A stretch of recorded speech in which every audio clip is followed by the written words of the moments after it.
I, Felix Mateso Boniface, do swear that I shall always truly and diligently serve the people and the public of Kenya in the state office, in the office of County Assembly Member of County, that I shall diligently discharge my duties and perform my function in the said office to the best of my judgment, that I shall at all times respect, uphold, preserve, protect and defend this Constitution of the Republic of Kenya, and that I shall do right to all manner of persons in accordance to the Constitution of Kenya and the laws and convention of Parliament, that I shall do justice to all. So help me God.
Honorable Francis Mulwa Mwanya.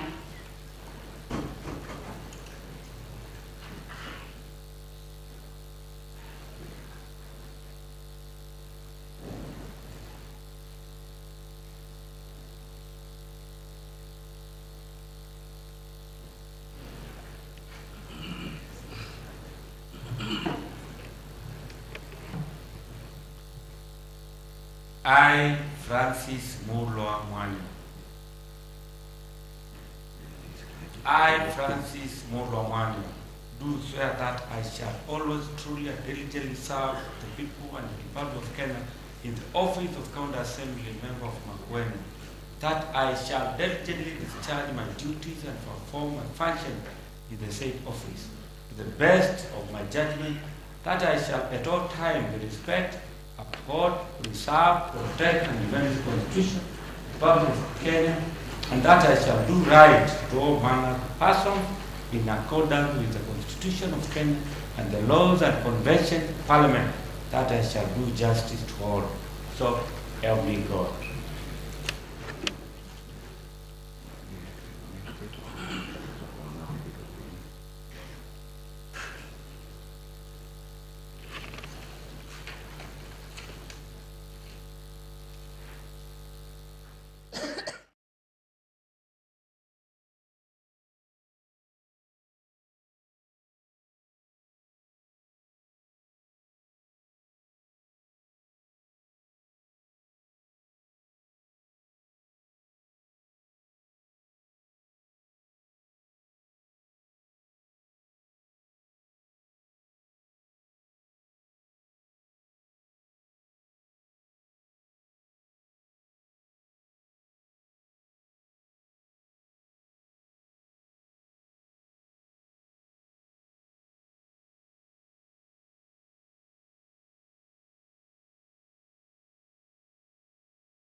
Honorable Harrison Mwanzia Mutie.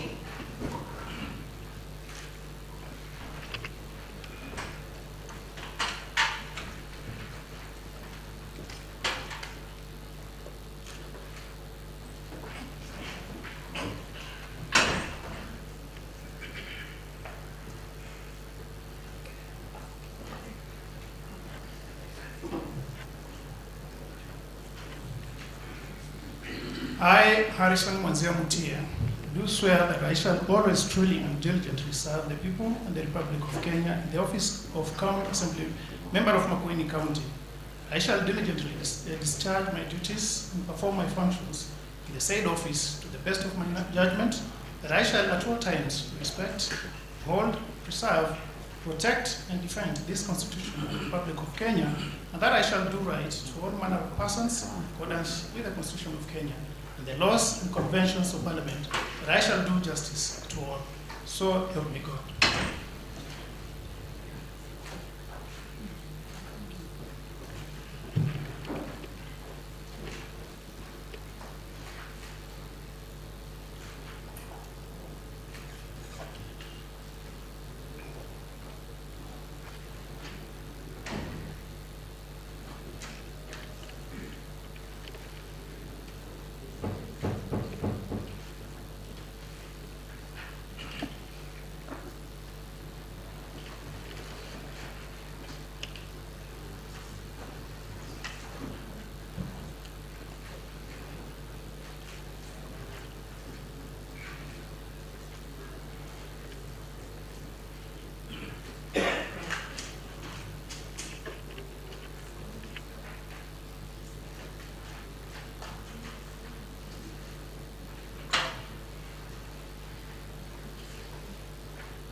Honorable Jackson Mwema Mbalu.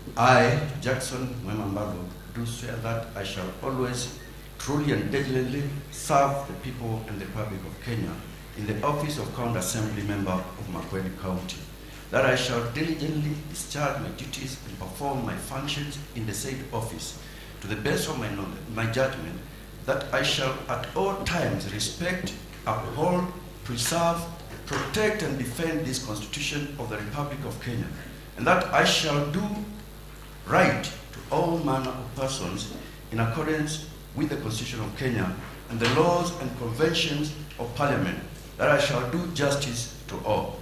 So help me God.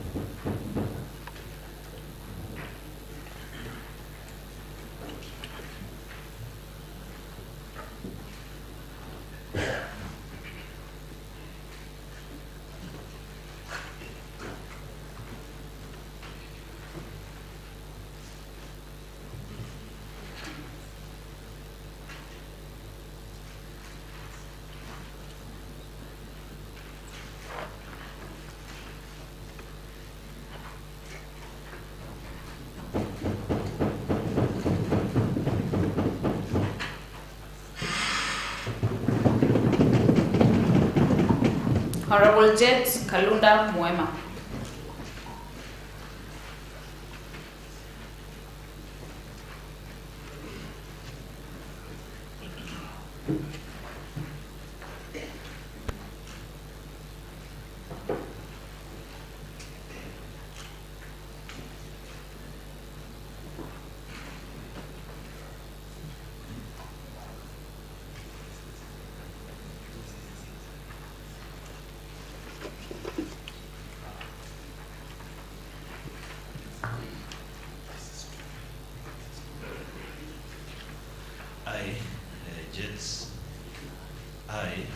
Jets Kalunda Mwema, do swear that I shall always truly and diligently serve the people and the Republic of Kenya in the office of County Assembly Member of Makueni County, that I shall diligently discharge my duties and perform my functions in the said office to the best of my judgment, that I shall at all times respect, uphold, preserve, protect and defend this Constitution of the Republic of Kenya, and that I shall do right to all manner of persons in accordance with the Constitution of Kenya, the laws and conventions of Parliament, that I shall do justice to all. So help me God.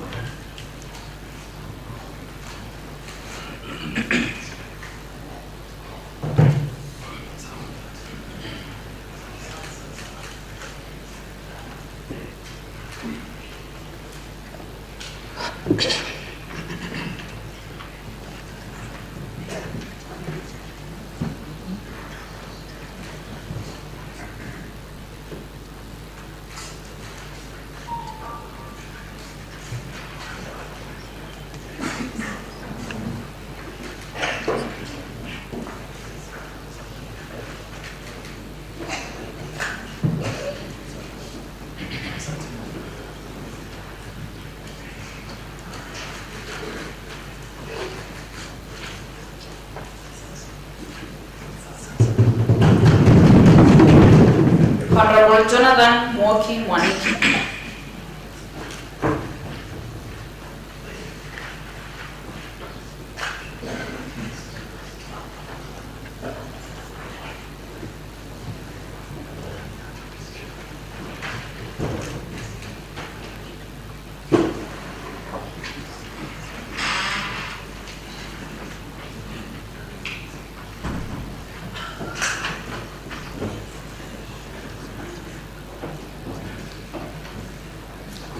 I, Jonathan Mwoki Mwaniki, do swear that I shall always truly and diligently serve the people and the Republic of Kenya in the office of the County Assembly Member of Makueni County, that I shall diligently discharge my duties and perform my functions in the said office to the best of my judgment, that I shall at all times respect, uphold, preserve, protect and defend this Constitution of the Republic of Kenya, and that I shall do right to all manner of persons in accordance with the Constitution of Kenya and the laws and conventions of Parliament, that I shall do justice to all.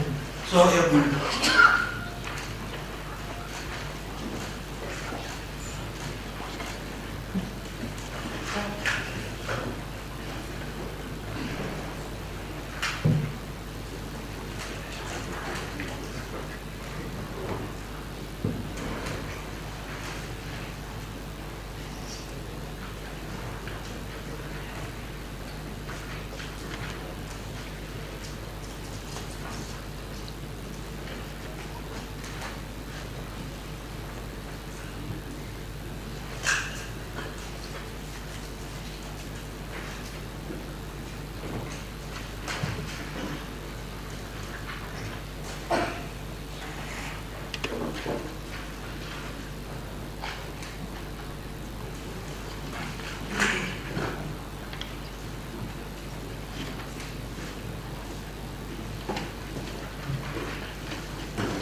Honorable Jonathan Munda Kimongo.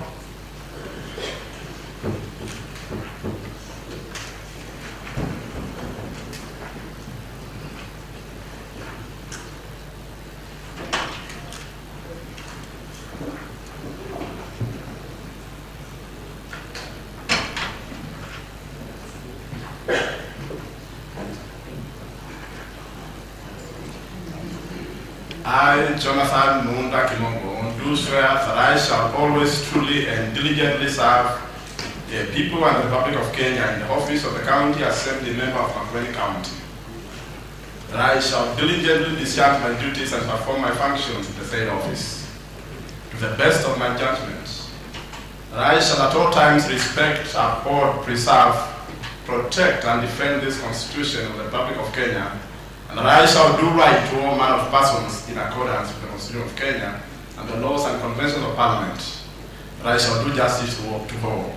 So help me God.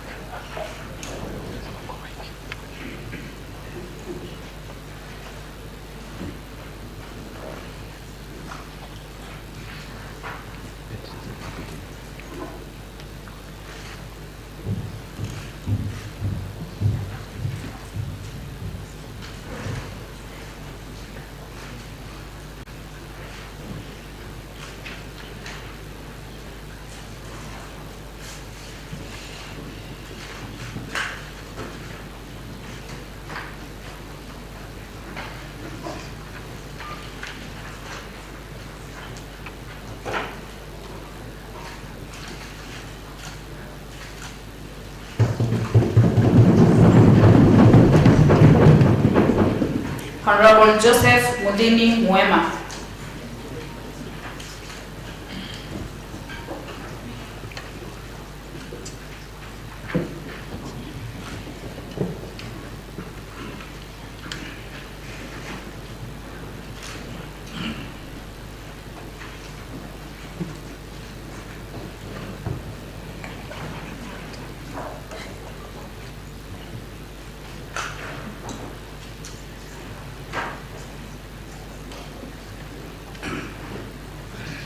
I, Joseph Mudini Mwema, do swear that I shall always truly and diligently serve the people and the Republic of Kenya in the office of County Assembly Member of Makueni County, that I shall diligently discharge my duties and perform my functions in the said office to the best of my judgment, that I shall at all times respect, uphold, preserve, protect, and defend this Constitution of the Republic of Kenya, that I shall do the right to all manner of persons in accordance with the Constitution of Kenya and the laws and conventions of Parliament, that I shall do justice to all. So help me God.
Honorable Kisungi Chalo Mulinge wa Katete.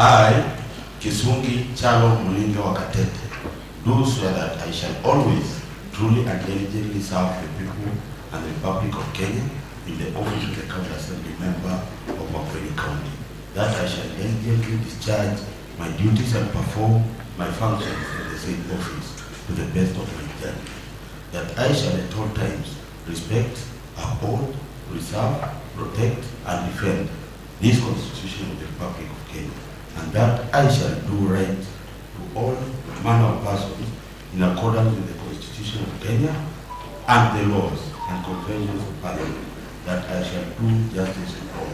So help me God.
Honorable Chalo Mumo.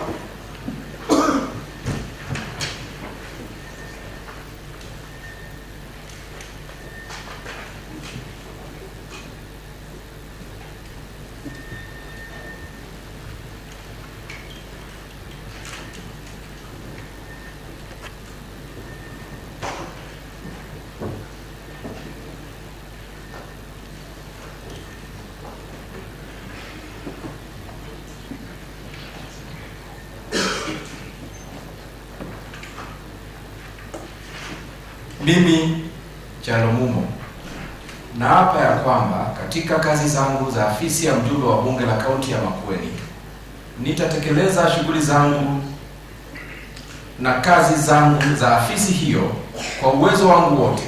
Nitaheshimu, nitahifadhi, nitatetea na kulinda katiba ya Jamhuri ya Kenya, na kwamba nitatenda haki kwa watu wote kulingana na katiba ya Kenya, sheria na mikataba iliyoidhinishwa na bunge la kitaifa, na kwamba nitatenda haki kwa watu wote. Ewe Mwenyezi Mungu nisaidie.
Honorable Martina Busie Kimilu.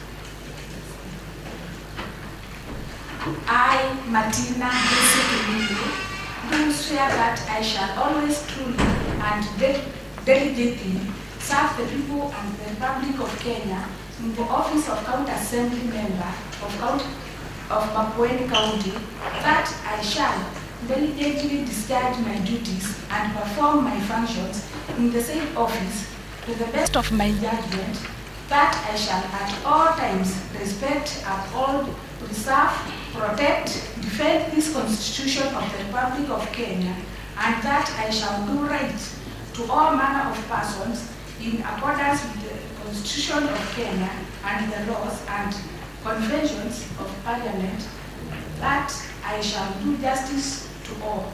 So help me God.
Honorable Sebastian Moli Mungoti.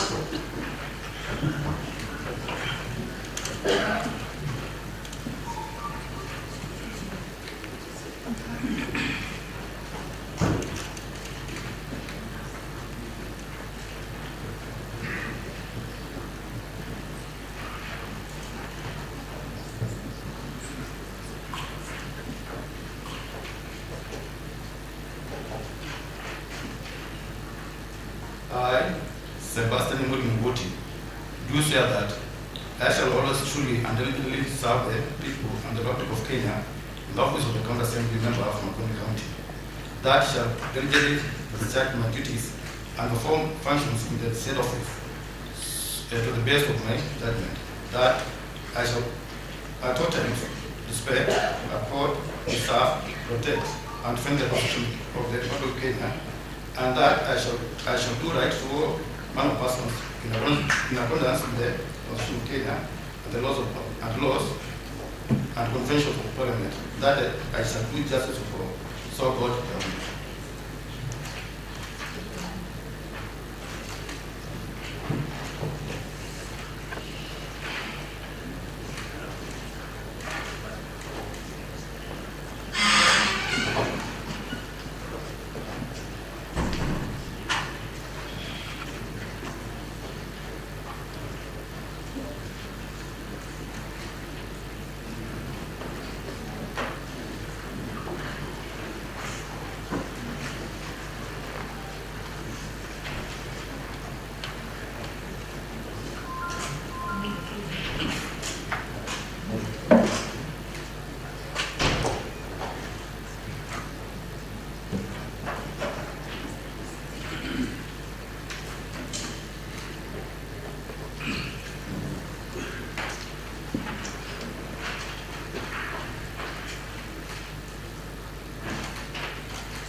Honorable Albanas Chalo Wambua.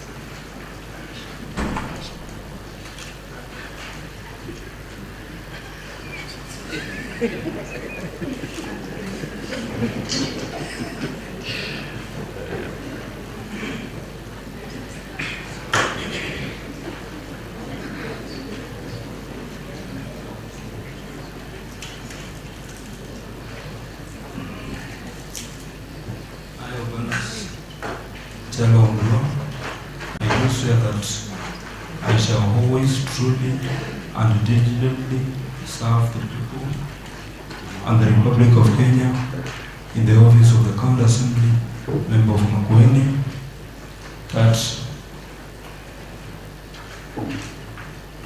I shall diligently discharge my duties and perform my functions in the said office to the best of my judgment, that I shall at all times respect, uphold, preserve, protect, defend this Constitution of the Republic of Kenya, and that I shall do right to all manner of persons in accordance with the Constitution of Kenya and the laws and conventions of Parliament, that I shall do justice to all. So help me, Lord.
Honorable Ruben Musau Kavai.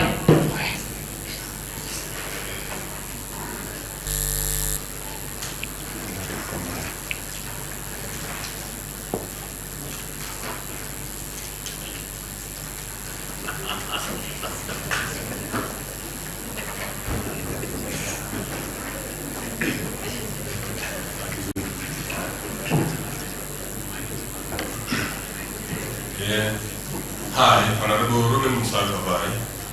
Do swear that I shall always truly and diligently serve the people and the Republic of Kenya in the said office of the County Assembly, member of Makueni County. That I shall diligently discharge my duties and perform my functions in the said office to the best of my judgment. That I shall at all times respect, uphold, preserve, protect, and defend this Constitution of the Republic of Kenya, and that I shall do right to all manner of persons in accordance with the Constitution of Kenya and the laws and conventions of Parliament. That I shall do justice to all. So help me Allah.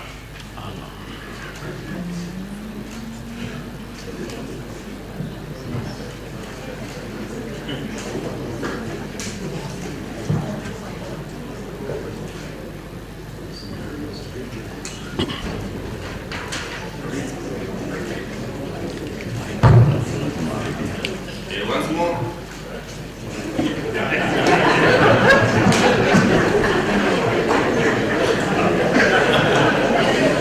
I, Ruben Musagabai, do swear that I shall always truly and diligently serve the people and the Republic of Kenya in the office of the County Assembly member of Makueni County. That I shall diligently discharge my duties and perform my functions in the said office to the best of my judgment. That I shall at all times respect, uphold, preserve, protect, and defend this Constitution of the Republic of Kenya. That I shall do right to all manner of persons in accordance with the Constitution of Kenya and the laws and conventions of Parliament. That I shall do justice to all. So help me God.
Honorable Bernard Tigu Mutua.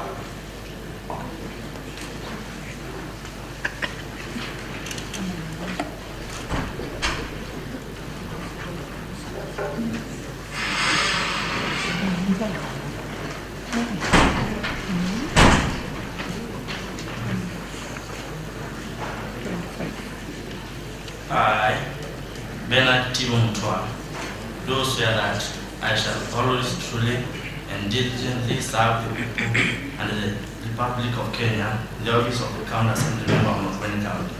That I shall diligently discharge my duties and perform my function in the said office to the best of my judgment. That I shall at all times respect, uphold, preserve, protect, and defend the Constitution of the Republic of Kenya, and that I shall do right to all manner of persons in accordance with the Constitution of Kenya and with the laws and the constitution of Parliament. That I shall do justice to all. So help me God.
Honorable Benedict Kennedy Maneno.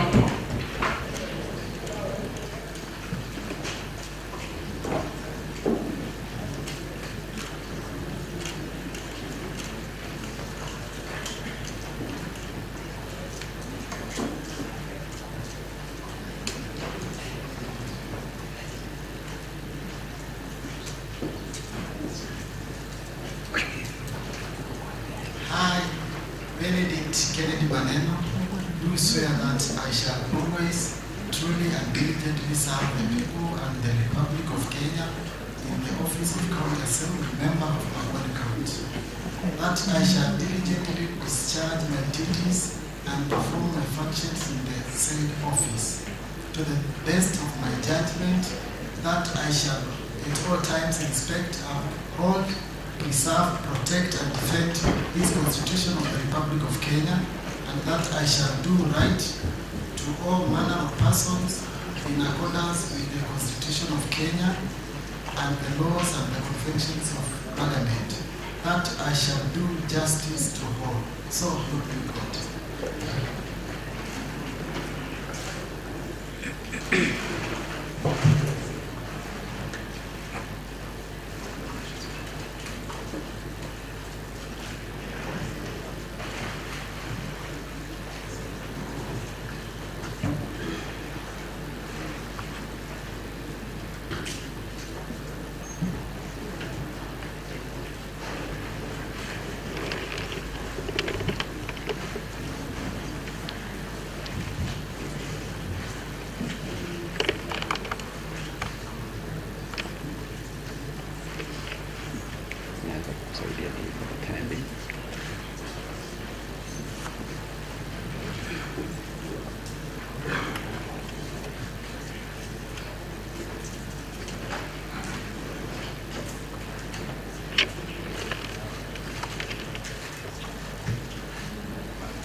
Honorable Brian Chalon Zoka.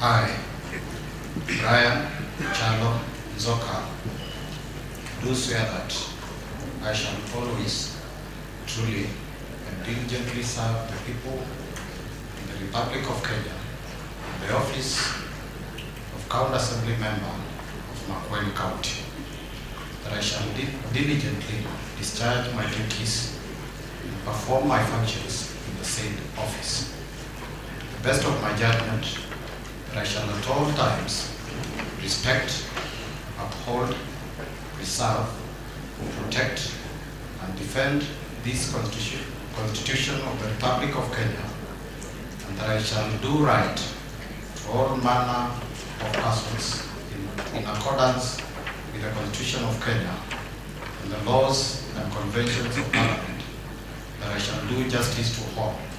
So help me God.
Honorable Daniel Kivuva Masika Musau.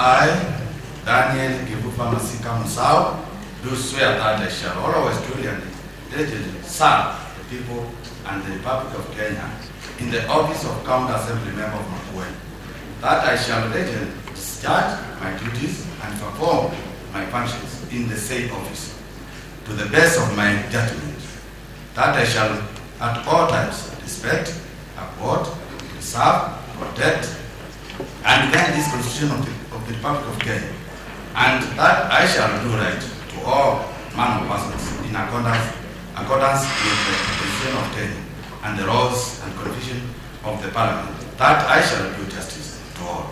So help me God.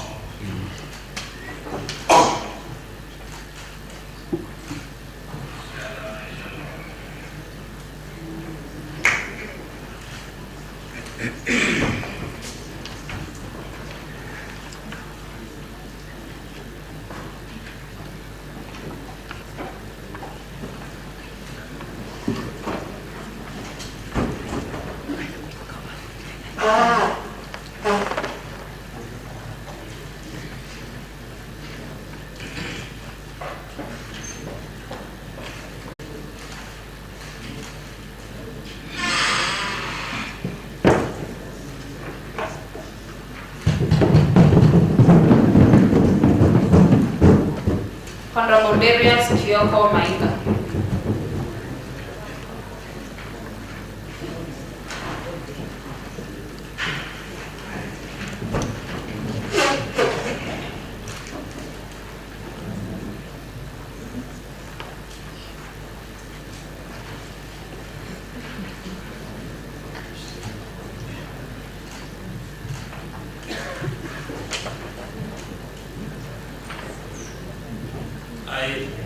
I, Darius Kioko Mainga, do swear that I shall always truly and diligently serve the people and the Republic of Kenya in the office of the County Assembly Member of Makueni County, that I shall diligently discharge my duties and perform my functions in the said office to the best of my judgment, that I shall at all times respect, uphold, preserve, protect, and defend this Constitution of the Republic of Kenya, and that I shall do right to all manner of persons in accordance with the Constitution of Kenya and the laws and conventions of Parliament, that I shall do justice to all.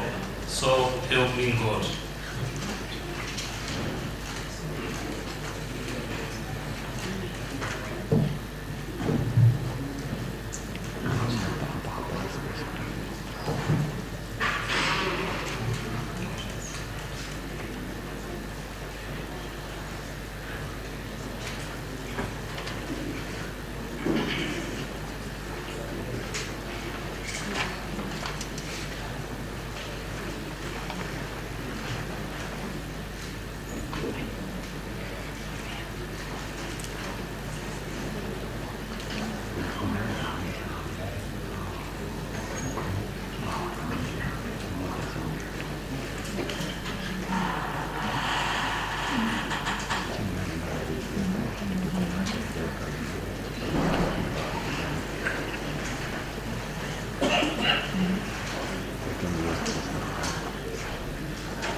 Honorable Elizabeth Muzike Mwoli.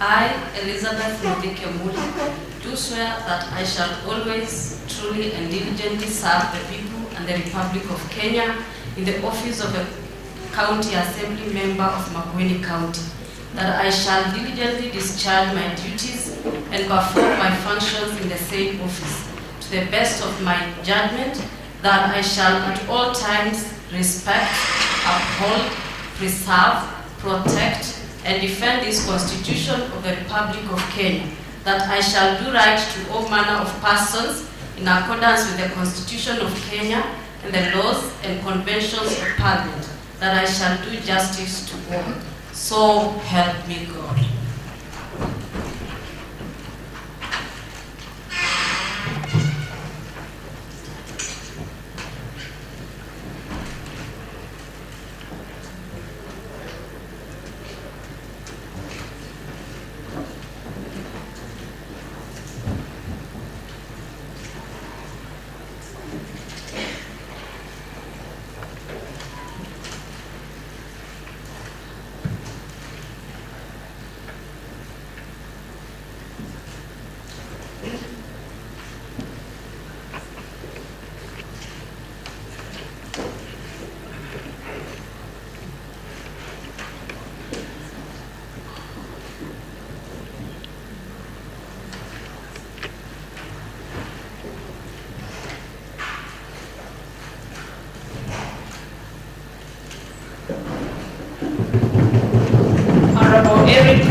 Katumo.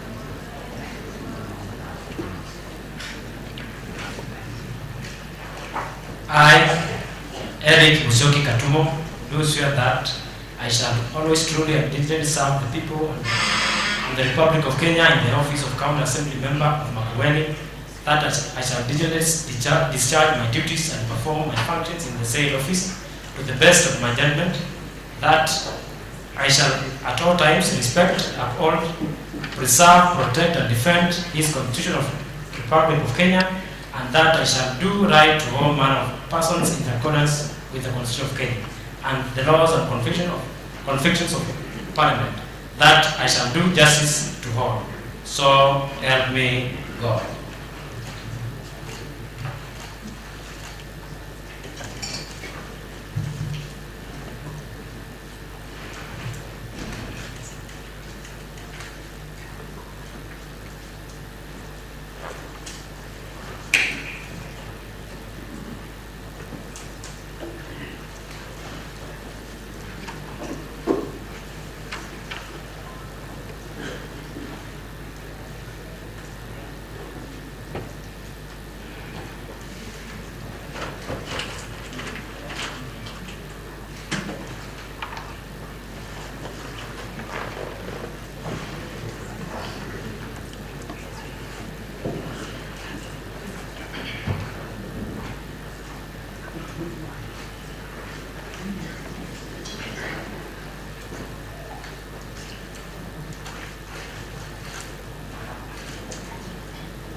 Honorable Esther Bidengila.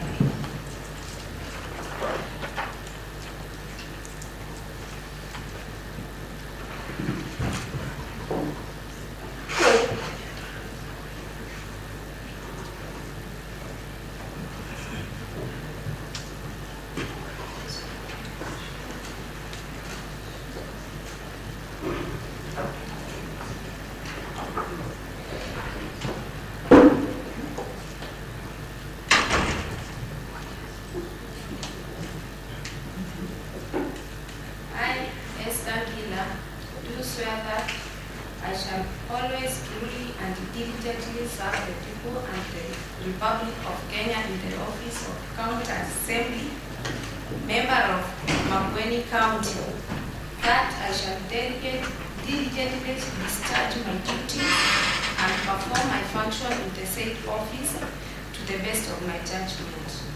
That I shall at all times respect, uphold, preserve, protect, and defend this Constitution of the Republic of Kenya, and that I shall do right to all manner of persons in accordance with the Constitution of Kenya and the laws and convention of the Parliament.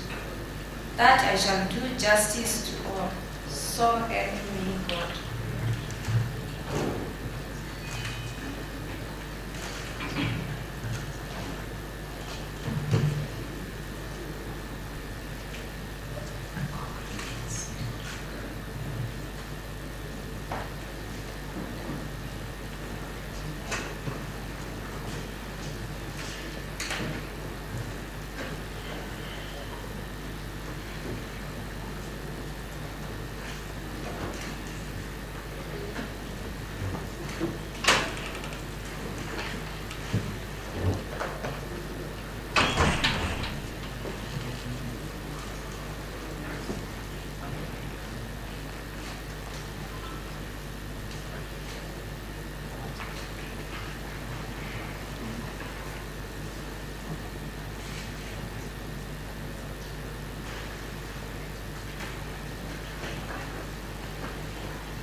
Honorable Jacqueline Muthini Kamula.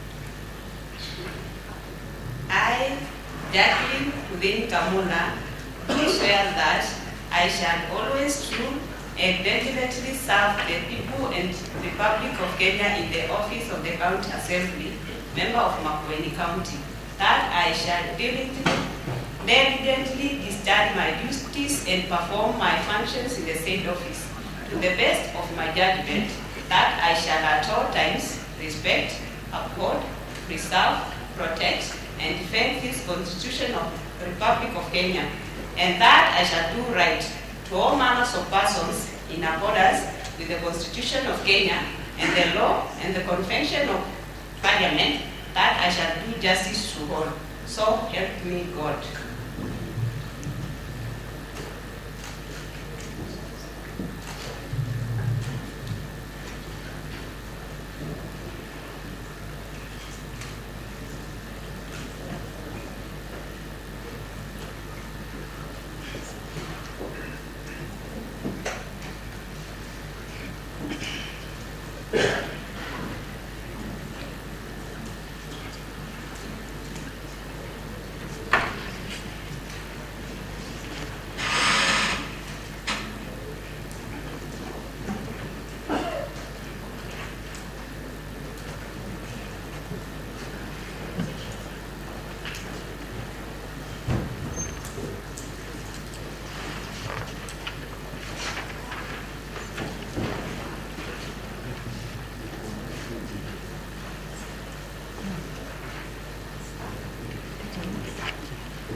Honorable Jackson Dolo Kimunyi.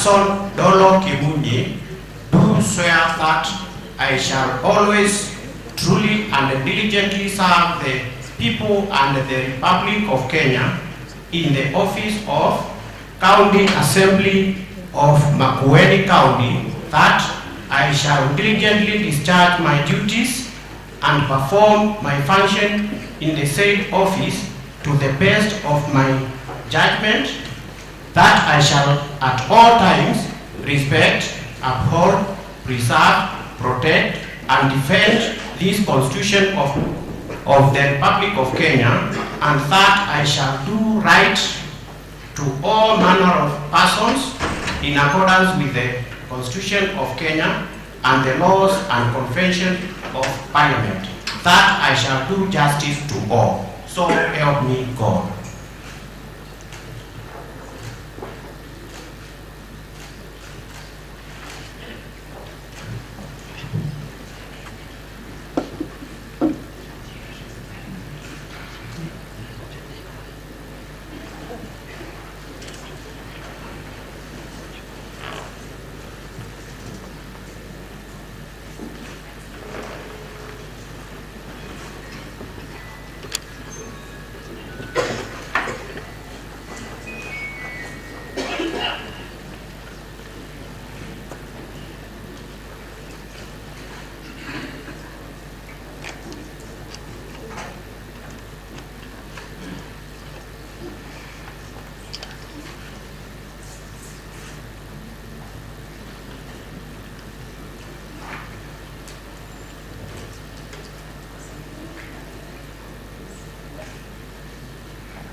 Honorable Janet Kanini Kioko. Honorable Jennifer Kamande Mwandi.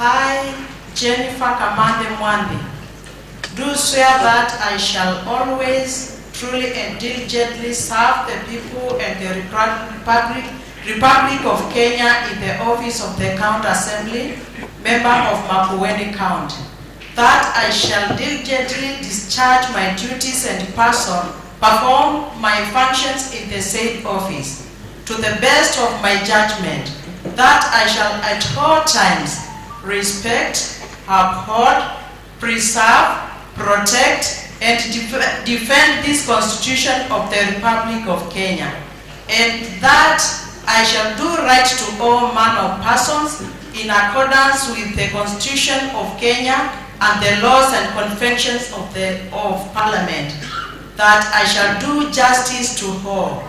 So help me God.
Honorable Jonathan Musyoki Muthoka.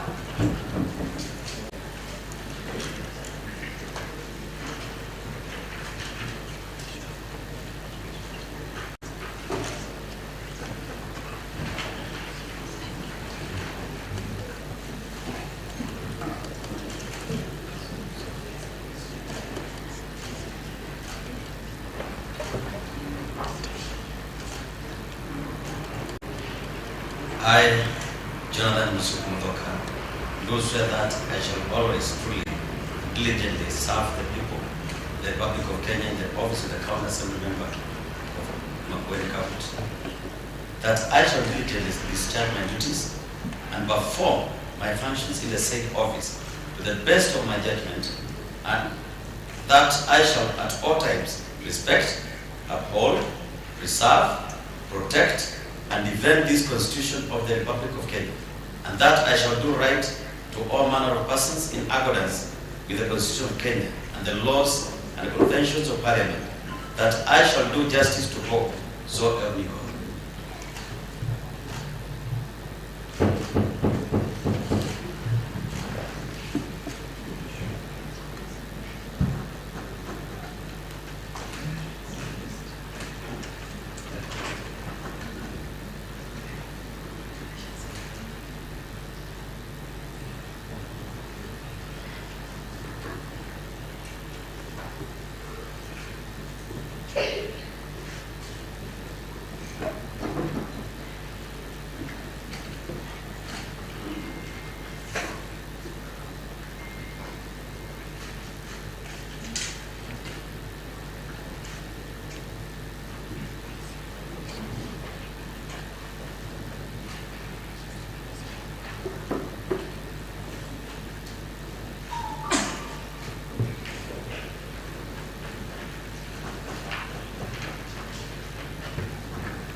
Honorable Joseph Madeka Mbidu.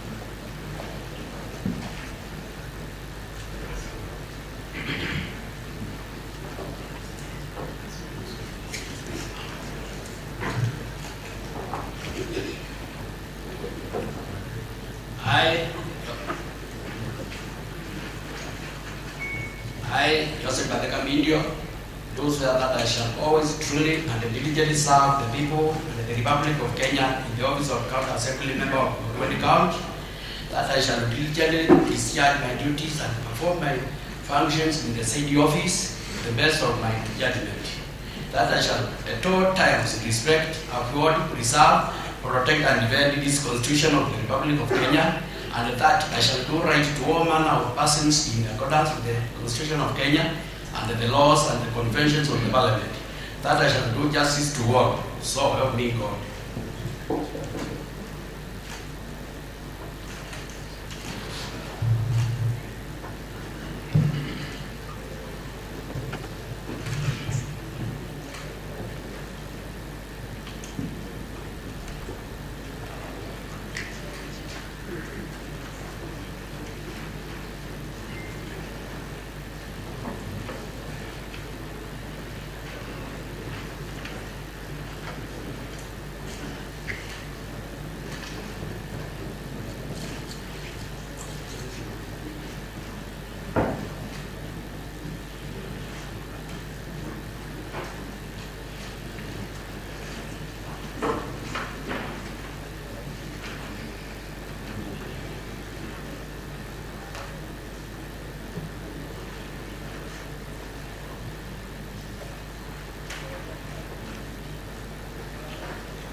Honorable Joyce Mwende Wambua.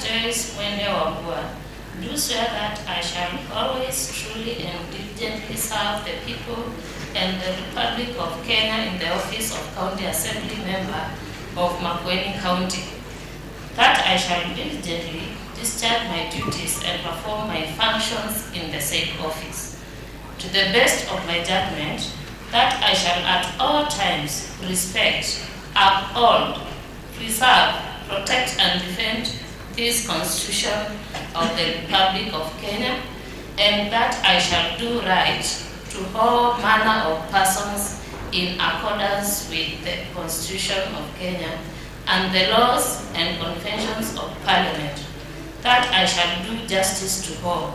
So help me God.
Honorable Justice Mwanzia Mwema.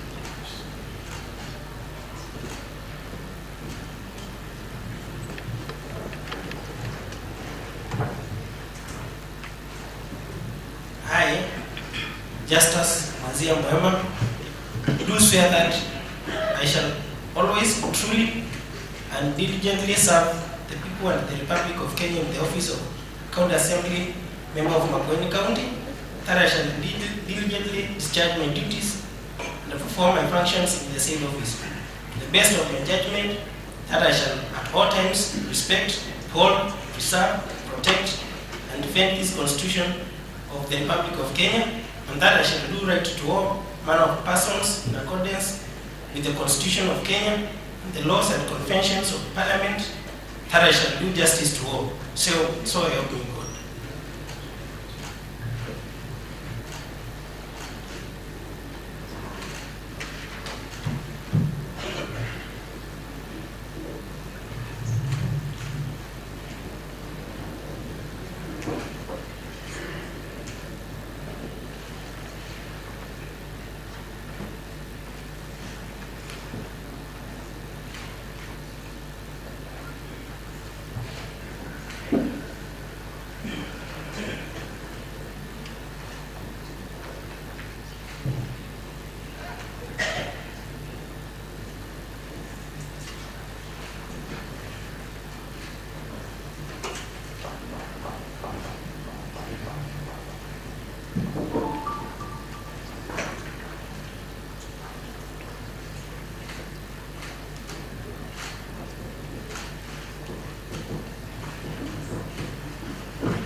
Honorable Kevin Munene Njagi.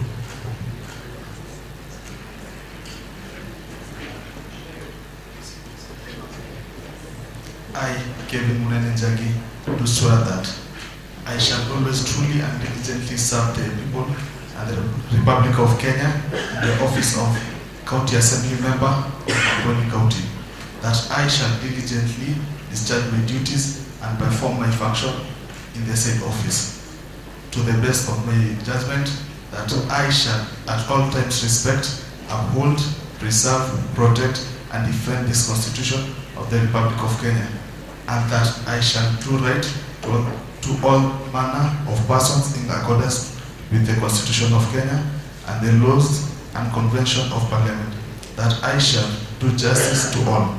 So help me God.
Honorable Magdalene Kamene Nguluko.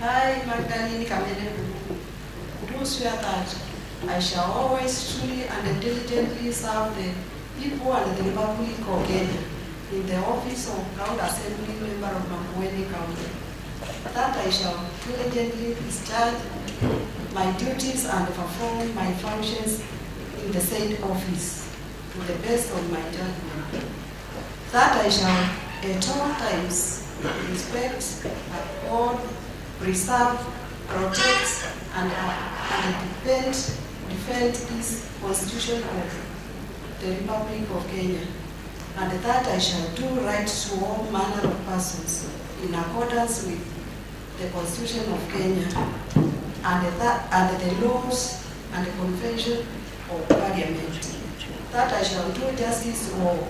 So help me God.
Honorable Meshach Halil Gaboki.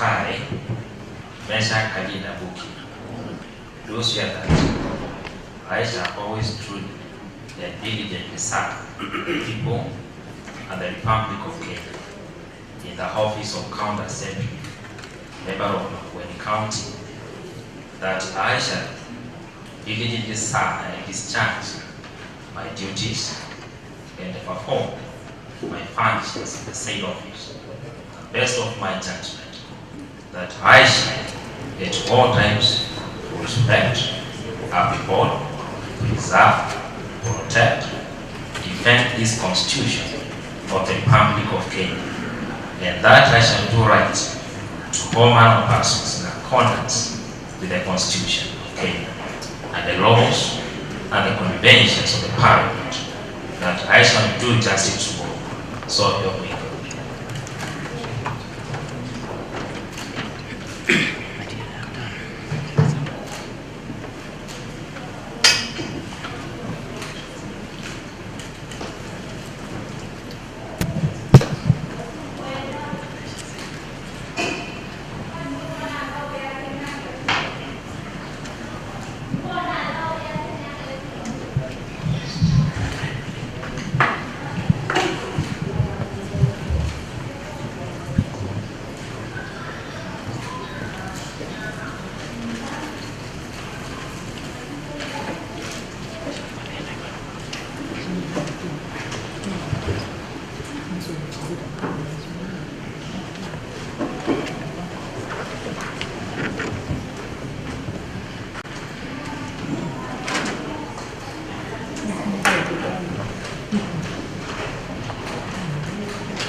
Honorable Muthiani Mwangani.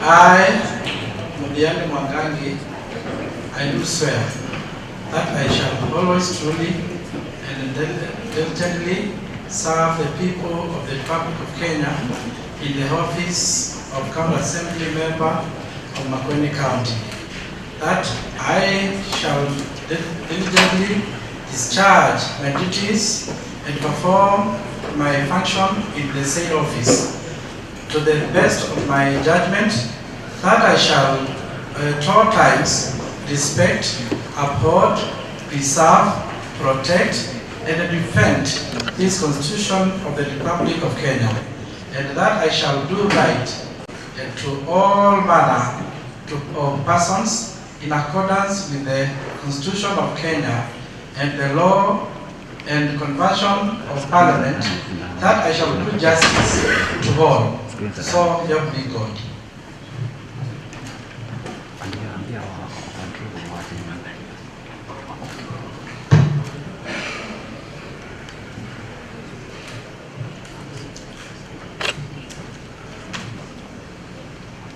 Ambia huyo ambaye ako kwa control kama acha hiyo nini. Watu wamelegeza kitu somewhere.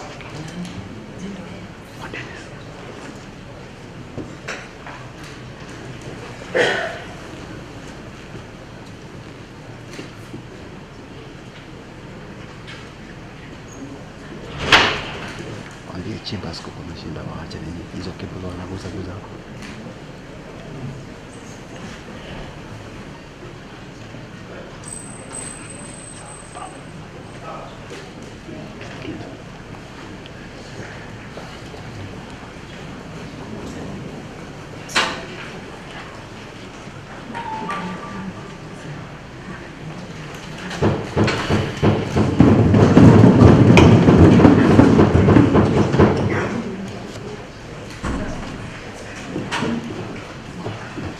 Honorable Ndaboki Josephine Mwasa.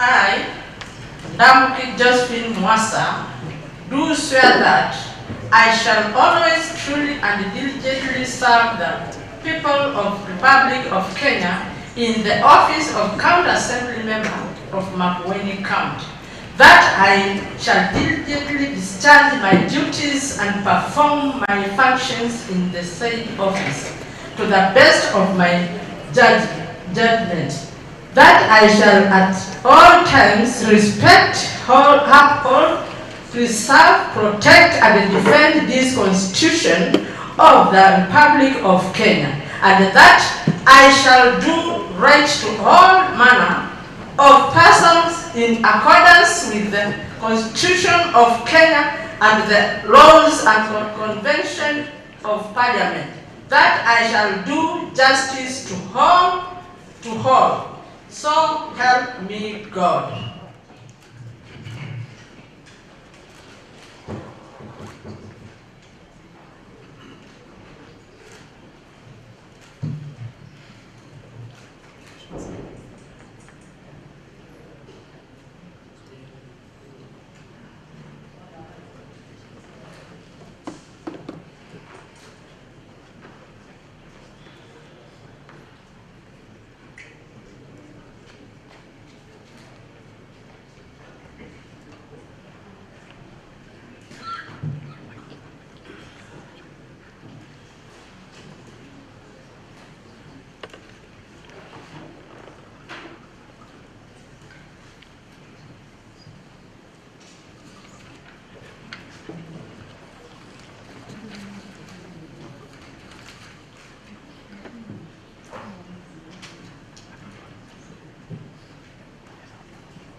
Honorable Sarah Luko Bilo.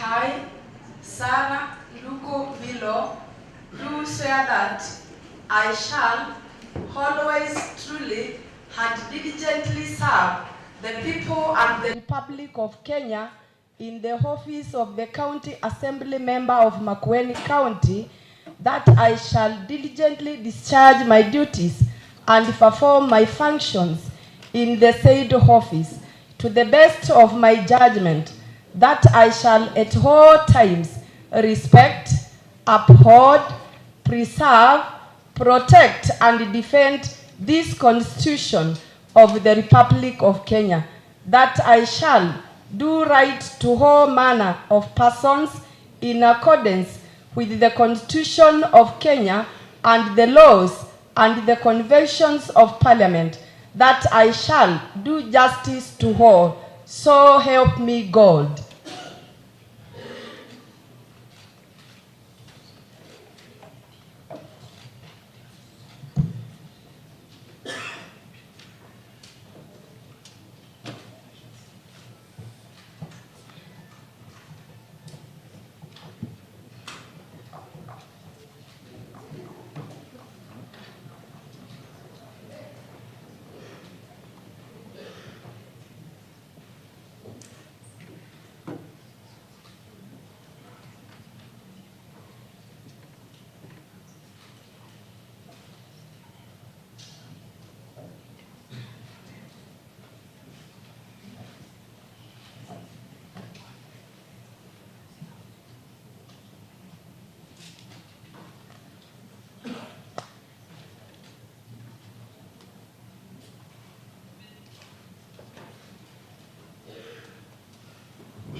Honorable Steve Nzivo Kilonzo.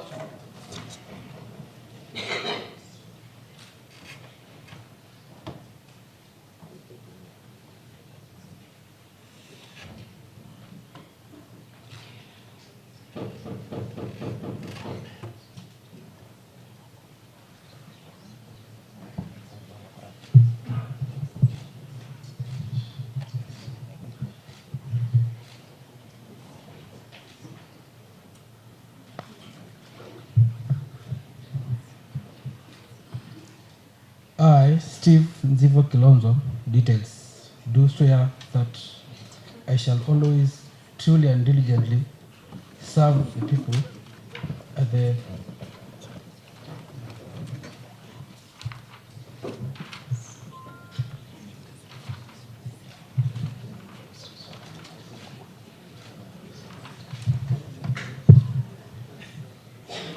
I, Steve Nzivo Kilonzo, do swear that I shall always truly and diligently serve the people and the Republic of Kenya in the office of County Assembly Member of Makueni County. That I shall diligently discharge my duties and perform my functions in the said office to the best of my judgment. That I shall at all times respect, uphold, preserve, protect, and defend this Constitution of the Republic of Kenya. And I shall do right to all manner of persons in accordance with the Constitution of Kenya and the laws and the conventions of Parliament. That I shall do justice to all. So help me God.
Honorable Albanas Manzu Yulu.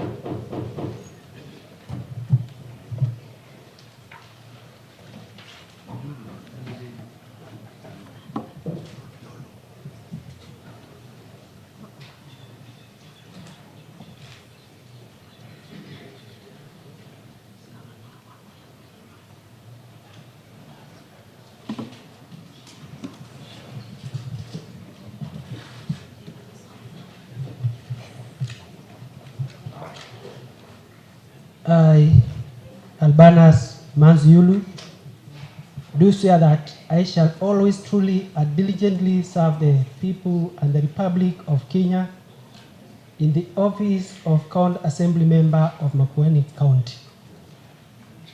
That I shall diligently discharge my duties and perform my functions in the said office to the best of my judgment.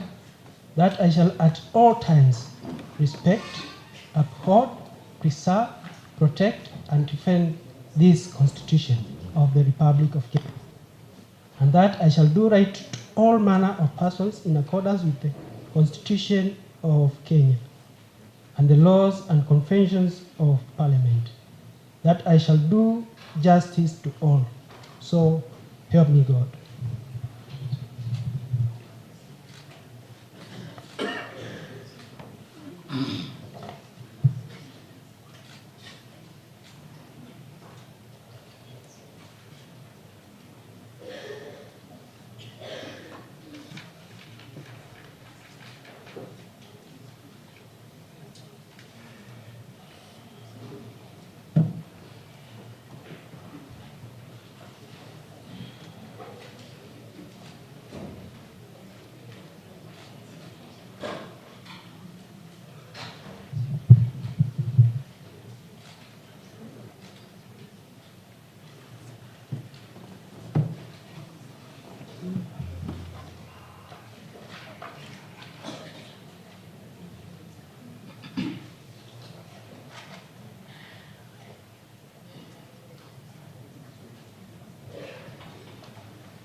Very well. Honorable members, this is just to confirm that all the members present have sworn and subscribed to the oath of affirmation or affirmation of office and the leadership and integrity code. Because the next business will require that any member who has not been sworn in will not participate in the election of the speaker. If there is any member present who has not sworn in, we will now proceed to swear them. Clerks at the table, kindly confirm.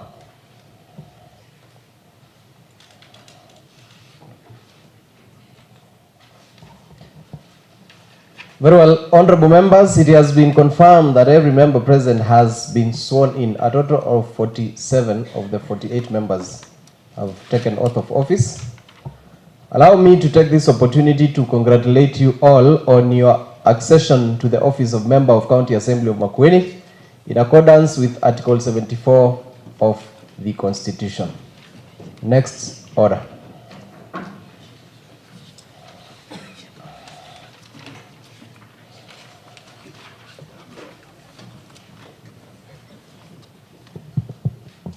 Order number 4, election of the speaker.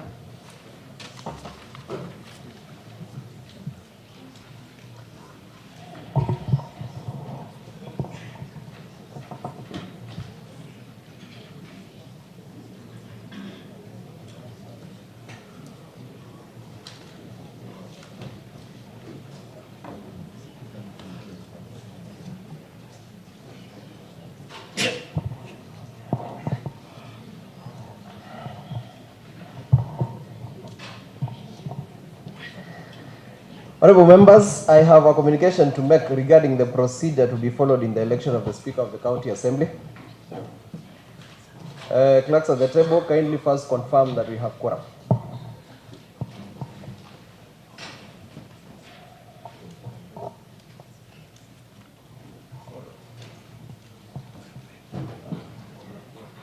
Firstly, honorable members, I wish to confirm that the Assembly is properly constituted in terms of Standing Order number 37, which provides that a quorum of the County Assembly or a committee of the whole County Assembly shall be a third of its members, which is 16 members.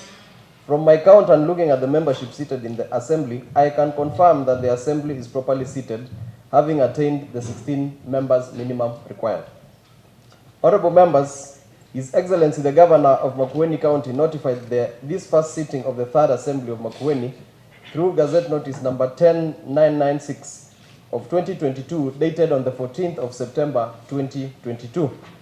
Honorable members, Article 178(1) of the Constitution of Kenya provides that each of the County Assembly shall have a speaker elected by the County Assembly from among persons who are not members of the County Assembly.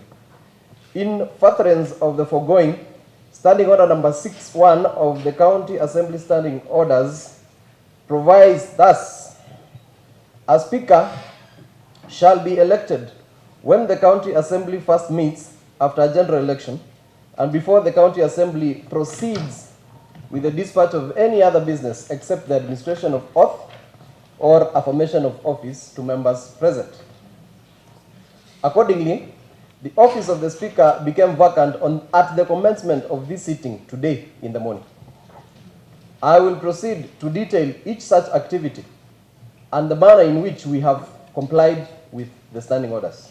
Firstly, Standing Order number 7(1) requires that upon the Governor notifying the place and the date for the first sitting of a new County Assembly, pursuant to Standing Order number 4,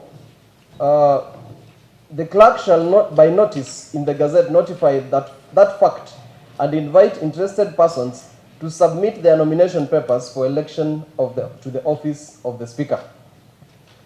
In exercise of the powers conferred by Standing Order number 7(1), I notified the general public of a vacancy in the office of the Speaker of County Assembly of Makueni through Gazette Notice number 11034, dated the 14th of September 2022.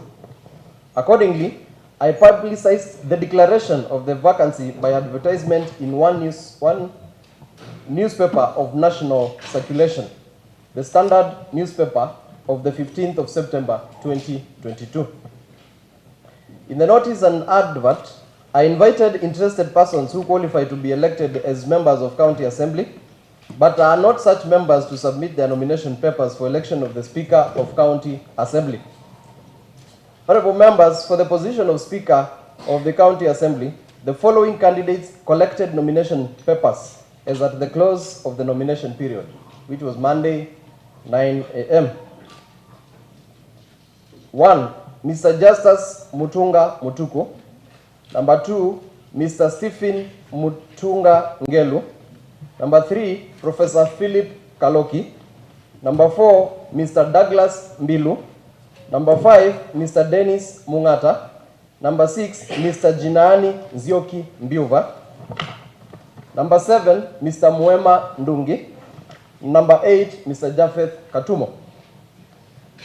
Honorable members, as per the Gazette notice and the advertisement, a person who collected the nomination papers was required to submit the completed papers together with his or her curricula vitae and relevant supporting documents to the office of the Clerk of the County Assembly not later than 9 a.m. on the 19th of September 2022.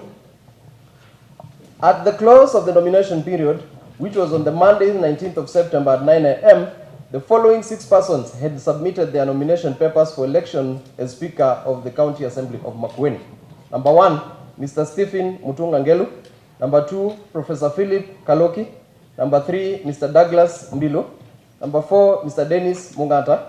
Number 5, Mr. Jinani Nzioki Mbiuva. Number 6, Mr. Mwema Ndungi. Honorable members, pursuant to the provisions of Article 193 of the Constitution and Standing Order number 7 of the County Assembly Standing Orders, of the 6, the persons who completed and submitted their nomination papers, 5 persons qualified as candidates for election of the Speaker of the County Assembly. The 5 are, number 1, Mr. Stephen Mutunga Ngelu. Number 2, Professor Philip Kaloki. Number 3, Mr. Douglas Mbilu. Number 4, Mr. Dennis Mungata. And number 5, Mr. Mwema Ndungi. Honorable members, Standing Order number 10 provides that a candidate may, by written notice to the clerk, withdraw his or her name before a ballot is started. And in the event of such withdrawal, the clerk shall cross out the name of the candidate of any ballot papers issued for that or any subsequent ballot. Accordingly, my office has received written communications from the following 3 candidates withdrawing their candidature for election as Speaker of the County Assembly. As a result, their names shall not be appearing in our ballot papers. Number 1, Mr. Stephen Mutunga Ngelu. Number 2, Mr. Dennis Mungata. Number 3, Mr. Mwema Ndungi.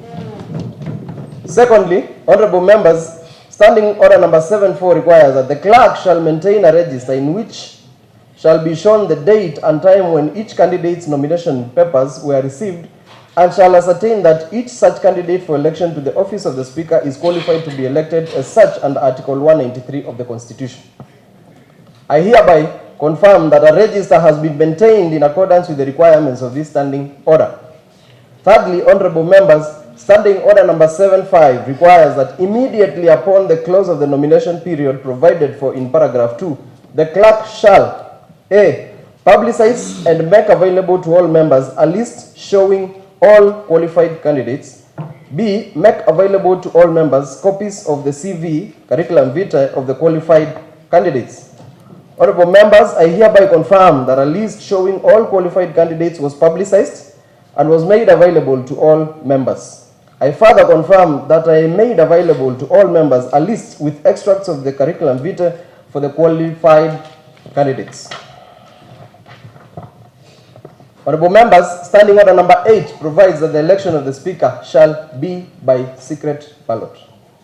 Specifically, Standing Order number 8.2 provides placement of each ballot cause the ballot box empty and unlocked to be displayed to the County Assembly, and shall in the presence of the County Assembly lock the box, which shall thereafter be kept in the full view of the County Assembly until the conclusion of the ballot. Honorable members, Standing Order number 8.3 requires that the clerk shall issue not more than 1 ballot paper to each member who comes to the table to obtain it. And each member who wishes to vote shall proceed to a booth or designated area provided by the clerk for that purpose located next to and within reasonable distance of the ballot box, and shall, while there, mark the ballot paper by placing a mark in the space opposite the name of the candidate for whom the member wishes to vote, fold the marked ballot paper before leaving the booth or area and place the folded ballot paper in the ballot box. To facilitate this process, the name of each member shall be called out, following which the member shall come to the table to obtain a ballot paper. Honorable members, each member shall then proceed to the polling booths, which are clearly displayed, and while there, mark the ballot paper by placing a visible mark in the space provided opposite the name of the candidate he or she wishes to vote for, and fold it. The member shall then leave the booth and place the marked ballot paper in the ballot box in the dispatch area.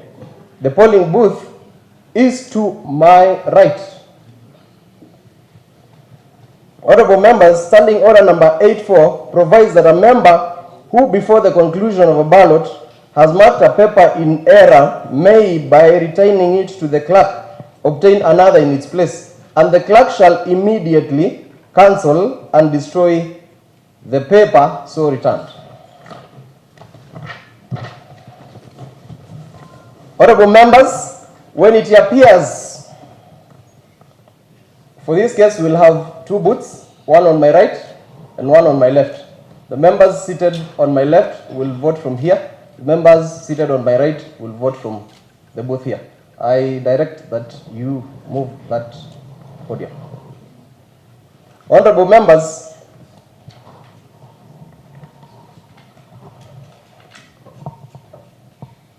when it appears to the clerk that all members who are present and who wish to vote have placed their ballot papers in the ballot box, the clerk shall unlock the box, examine the ballot papers, and having rejected those unmarked or spoiled, report the result of the ballot, and no member who has already recorded his or her vote shall be entitled to do so after the clerk has unlocked the ballot box.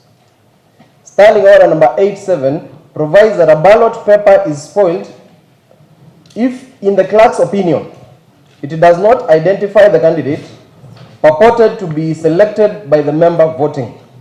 The clerk shall declare a vote to be invalid in the presence and after inspection by members representing each of the candidates in the election.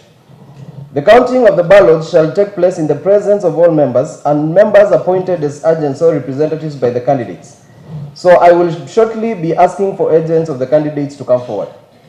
Honorable members, in line with the requirements of Standing Order number 91, a person shall not be elected as Speaker unless supported in a ballot by the votes of 2/3 of all members. In our case, Makueni County Assembly 32. If no candidate is supported by the votes of 2/3 of all members, the candidate or candidates who receive the highest number of votes in the ballot referred to in paragraph 1 receive the next highest number of votes shall alone stand for election in a further ballot, and the candidate who receives the highest number of votes in the further ballot shall be elected Speaker, and I will therefore after that declare so. Honorable members, I wish to remind the Assembly that the voting exercise we are about to undertake is by secret ballot, as earlier communicated. Accordingly, members are not allowed to display their marked ballot papers to the Assembly, galleries, or to any other person, even on camera. Members of the media are also reminded to observe Rule number 3C of the County Assembly Broadcasting Rules, which provides that wide-angle shots of the chamber shall be used during the voting and division, and no shot shall be taken so as to show the manner in which a member has voted in any secret ballot. Honorable members, we have arranged the two voting booths on my extreme left and right for convenience of the Assembly. Members on my right will cast their ballots in the voting booth on my right and vice versa as earlier on demonstrated. Honorable members, we are now ready to commence the voting process. Having explained the voting procedure, I now direct the Sergeant at Arms to open the ballot box and display it to the Assembly.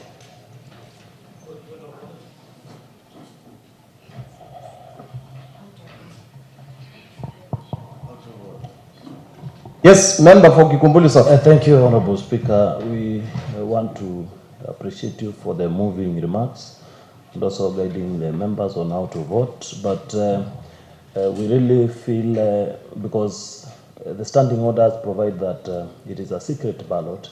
When the ballot is placed the way, the booths have been placed the way they are not secret, because even members in the public gallery speakers gallery can follow on where you place your mark, because members who are short will be disadvantaged. And, thank you, member for Kikumbulu South. Then also still members will be very happy if you bring the agents as soon as possible, because we can't open the ballots box without the agents. That's a basic rule where members must follow. Thank you, Honorable Speaker.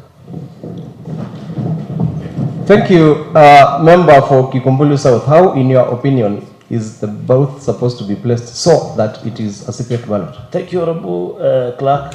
They should be facing the back of the assembly, where the exact opposite of how they have been placed. Otherwise, members will feel intimidated, making their mark wherever they want, because people can follow, the camera people can also follow, and that means it is not a secret ballot. And we must follow the rules as they are, Honorable Clerk. That is my simple submission, and I think it is a common understanding of all members, and we can't be taken round on matters which they are just common sense. Thank you, Honorable Clerk.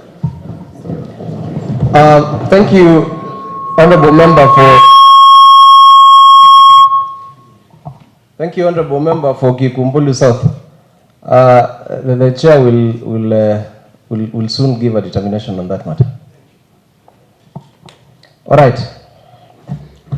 Therefore, in the wake of Honorable Kalunda's point of order, I hereby direct that the Sergeant at Arms, you turn the booth to look at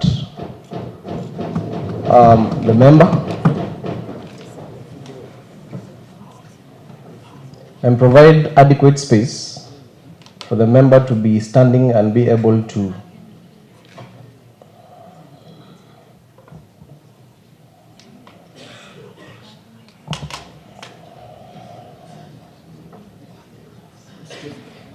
Honorable members,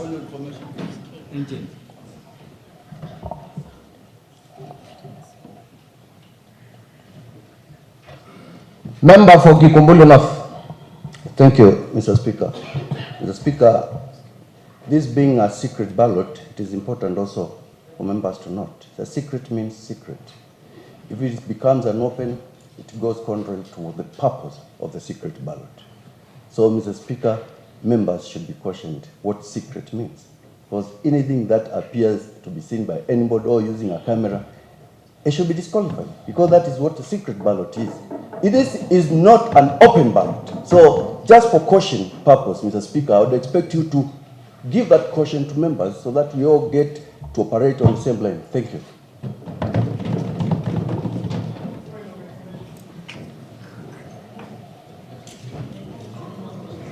Member for Ivingoni Zambani Ward. Thank you, Mr. Speaker. Mr. Speaker, I would wish to inform my learned member from Kikumbulu North that, Mr. Speaker, this election is being guided by the Elections Act, Mr. Speaker, of 2011, issue number 24, Mr. Speaker. And far by large, it is also guided by the Elections Offences Act, issue number 37 of 2017, Mr. Speaker, and more specifically to section 5, which has 17 provisions, Mr. Speaker. And none of those provisions provide or guide or prohibit any member from taking a picture of their vote.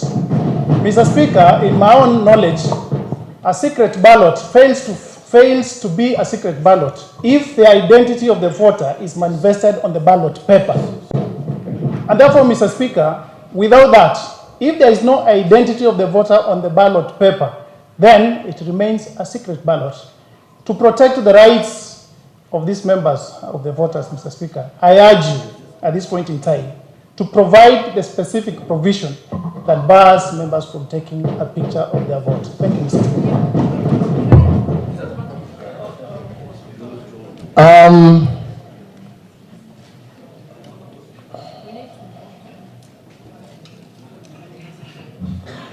Honorable Member for Emali. Thank you, Mr. Clerk. I wish first to remind my members we don't have a speaker, we have a clerk. Mr. Clerk, I want to concur to Honorable Mutie, especially on matter of taking photos. More so, Mr. Clerk, I wish maybe you can clarify the meaning of secrecy in balloting, because that seems to bring a lot of headache amongst members. Thank you.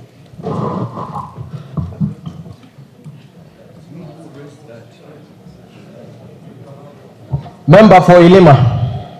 Honorable members, if you have had an opportunity to express yourself, it is fair that we give any other member an opportunity just to put their points across. Then I'll surely determine the matter at the end of your contributions. Honorable Clerk, if I listened to you well, from the rules and regulations which you read, you indeed explained very clearly that the issue of secrecy can be turned down if somebody takes a photograph and shares with the public. That means biasing will take its course. In this context, if secrecy is secrecy, you need to keep it to yourself, and you cannot be able to be allowed to use any instrument which can be used against that particular ballot. Thank you.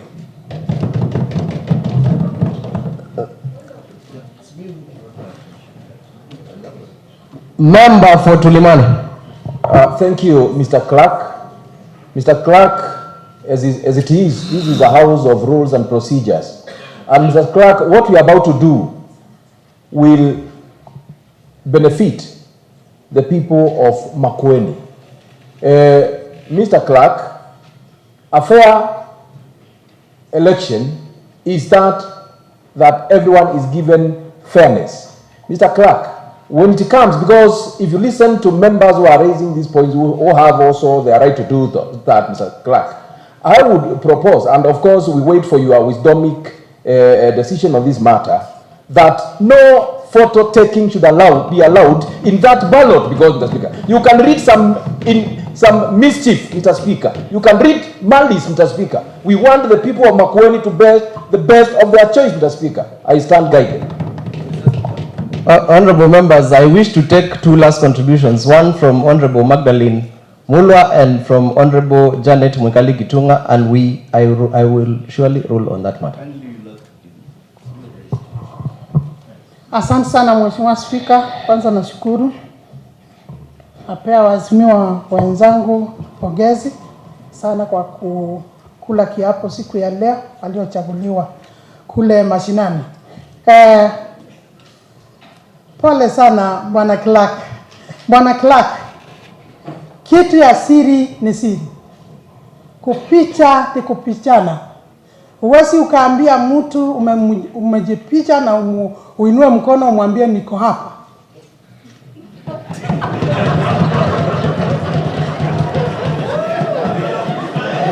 Swali yangu ni kwamba Bwana Kilaka, utupee mwongozo ya kwamba maoni yangu kama mpiga kura ni kwamba memba akitoka hapa kwenda kupiga kura pale kuna kalamu na karatasi ya kupigia kura, kifaa cha simu kiachwe hapa nyuma. Asante.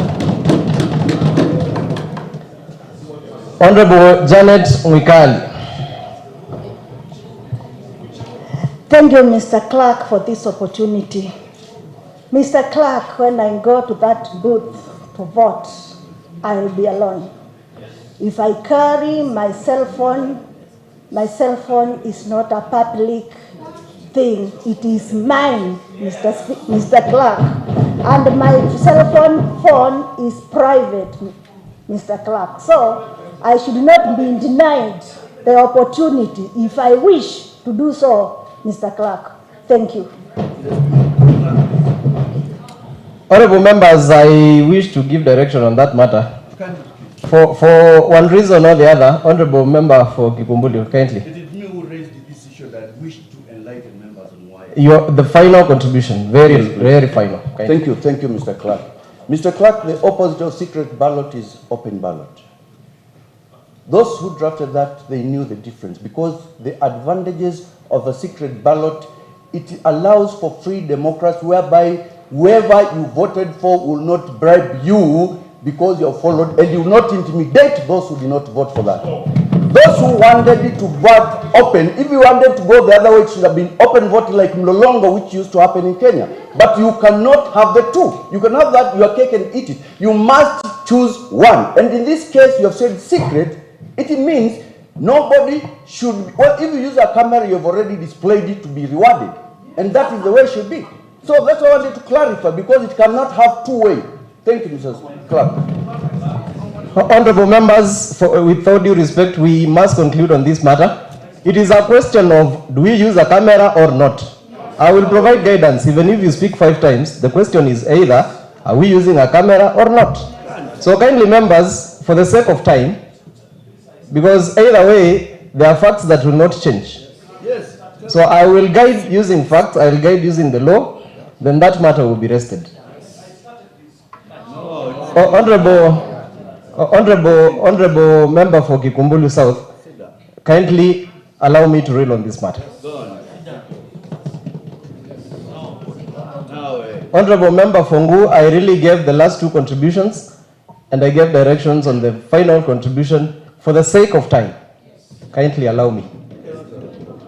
I have a responsibility as the returning officer of this exercise to give each party a fair and a fair platform. The best speaker will win. Yes. I will definitely declare the winner. Order, members. Honorable members, when the law says standing, it is up to us in our wisdom to define how someone looks like when they are standing. I wish to take you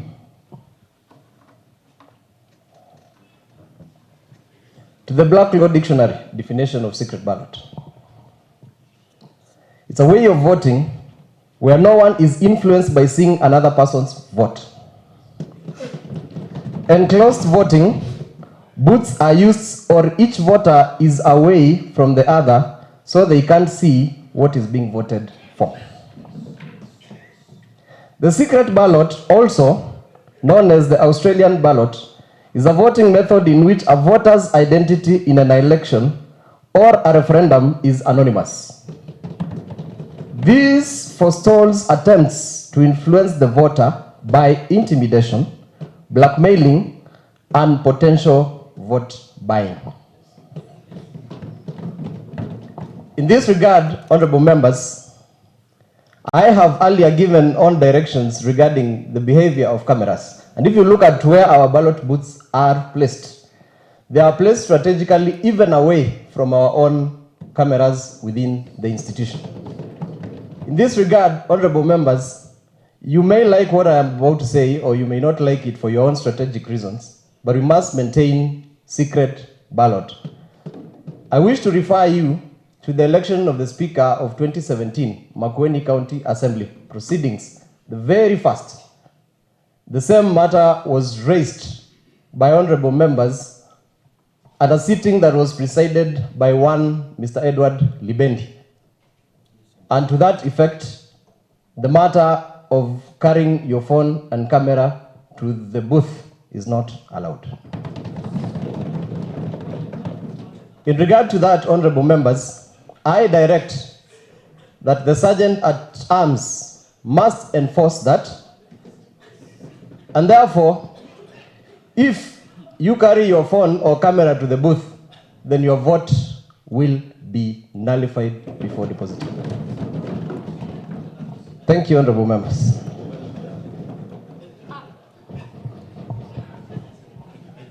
Having explained the voting procedure, I now direct the Sergeant at Arms to open the box and display it to the assembly.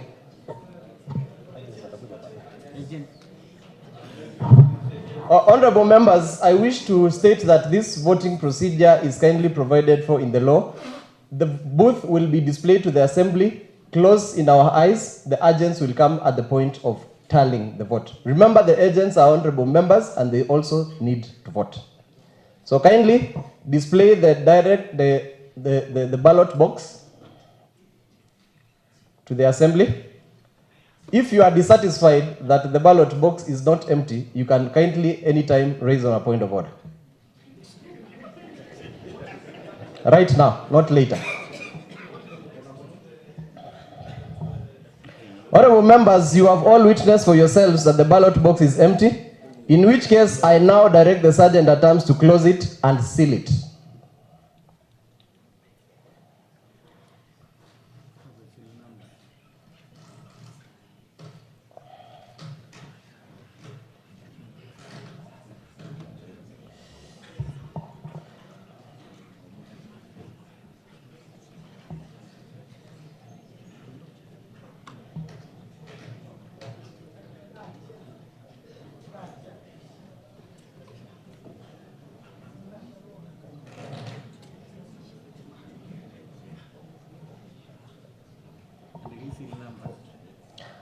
Honorable members, we are now ready to vote. I direct the clerks at the table to call out names. Once you're called, you present yourself. Same procedure, present yourself to the clerks at the table, pick a ballot paper, proceed to the booth, vote, deposit, bow, go back to your chair. Then the next member will be called. So those on my right, stick to this booth. Those on my left, stick to this side. Sergeant at Arms, as the rules and determinations made, kindly enforce.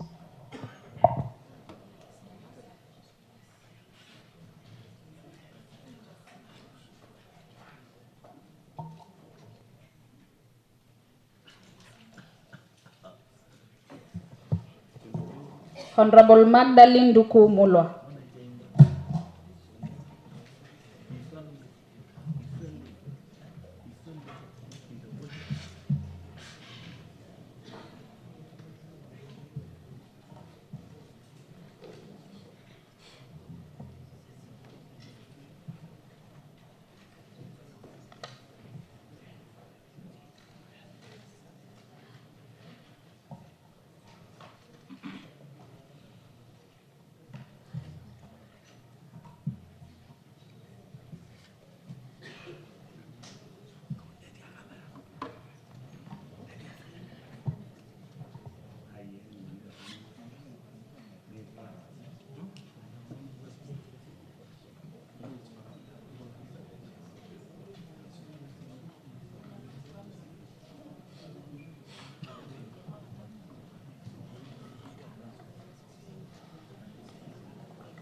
Honorable Janet Mwikali Kitunga.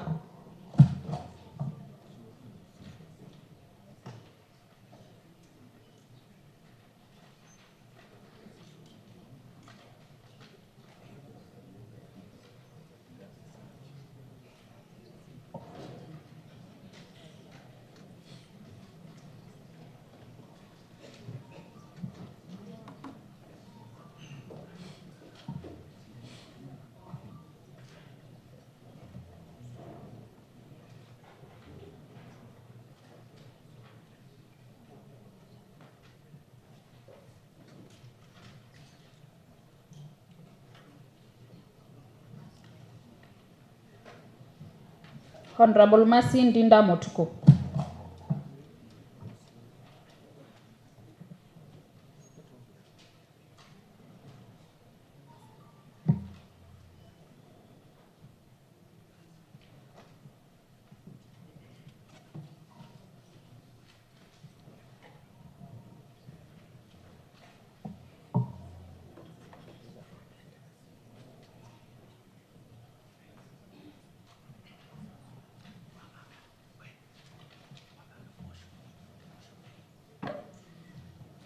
Honorable Sharon Mueni Mutinda.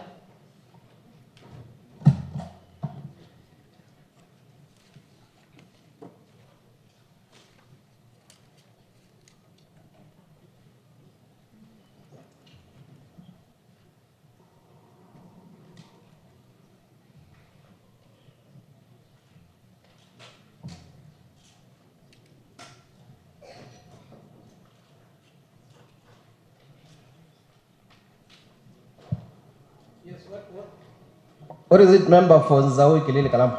Mr. Speaker, sorry, Mr. Clerk, I'm really concerned why the table clerks are giving members the ballot papers when they are folded.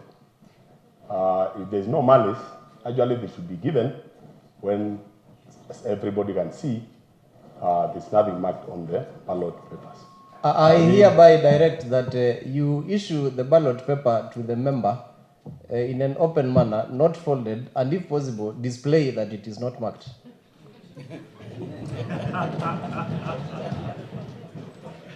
Proceed.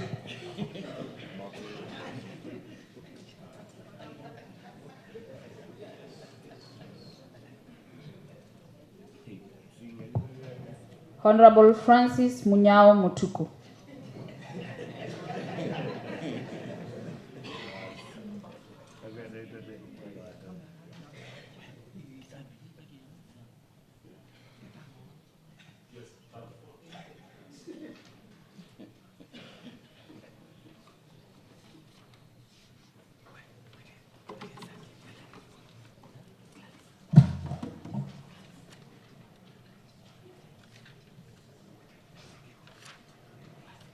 Honorable Alexander Mwanza Masila Mulemba.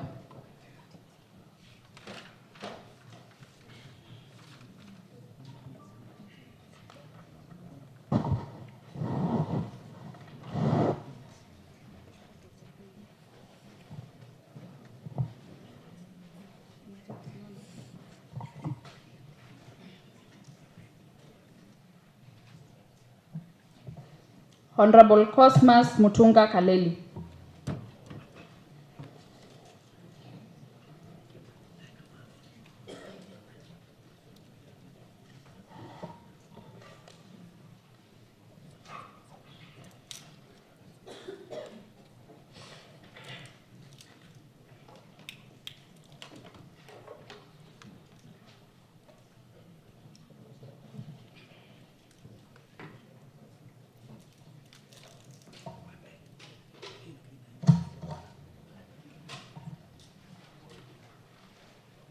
Honorable Dennis Mutinda Musyoka.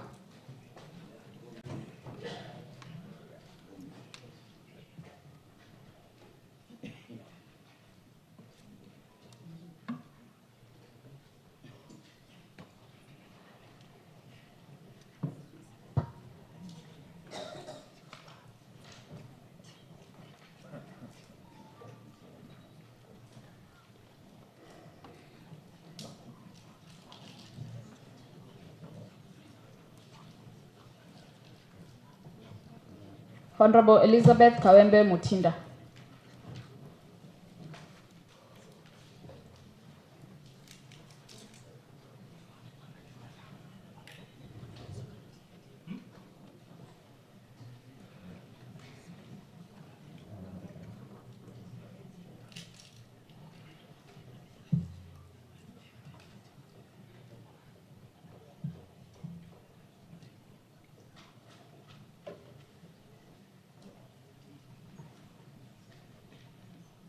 Honorable Elizabeth Mutindi Kiyo.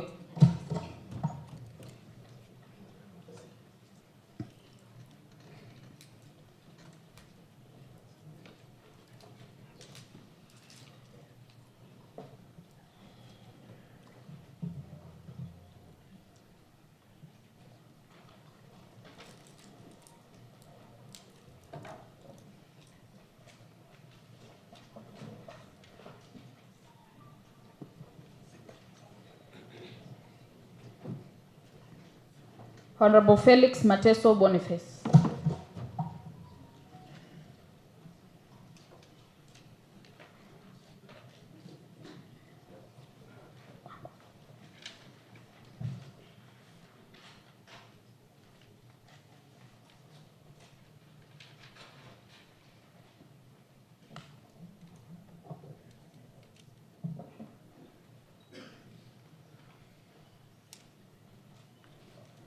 Honorable Francis Mulwa Mwania.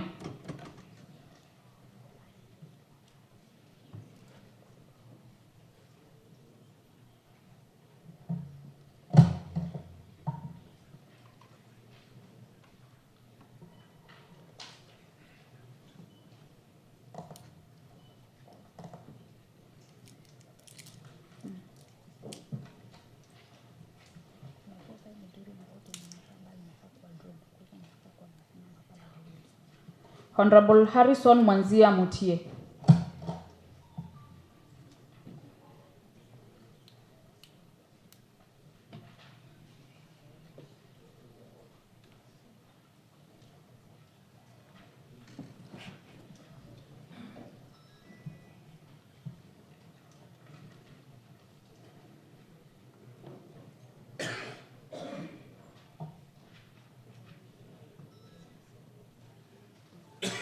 Honorable Jackson Muema Mbalu.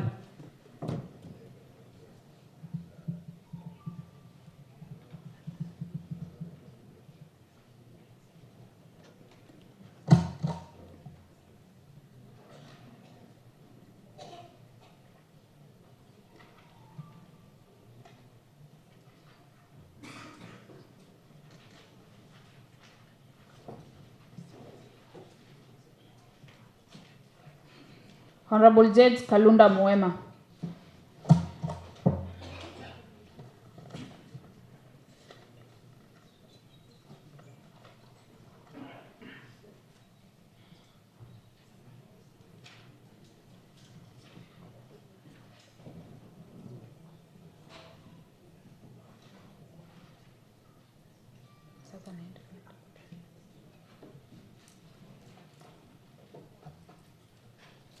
Honorable Jonathan Mwoki Mwaniki.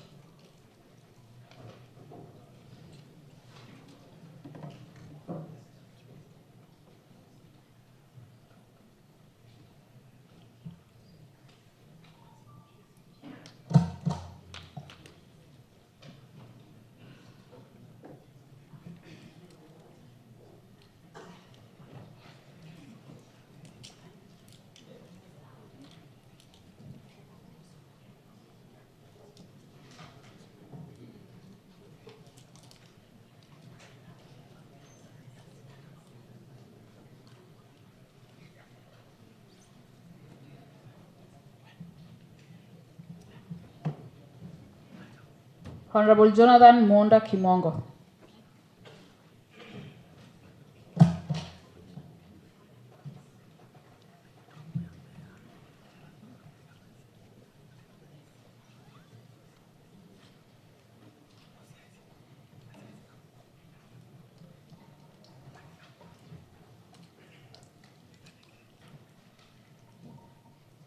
Honorable Joseph Mudhini Muema.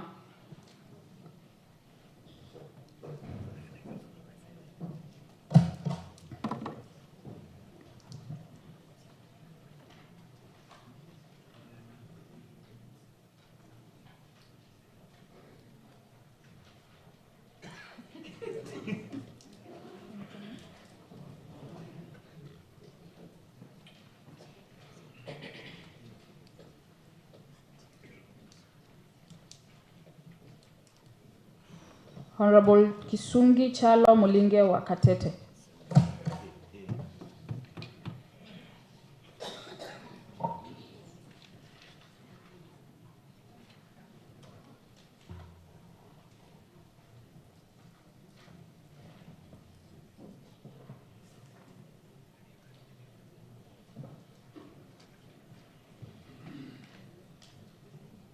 Honorable Chalo Momo.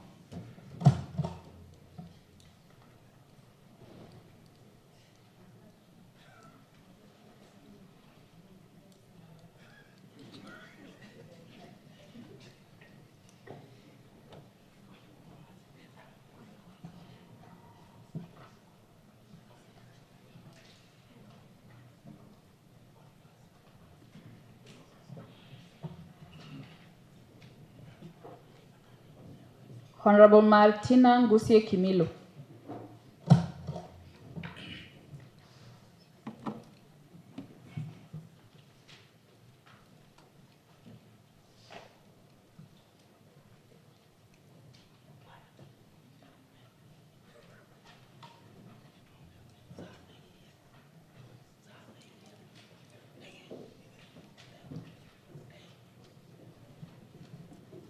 Honorable Sebastian Moli Munguti.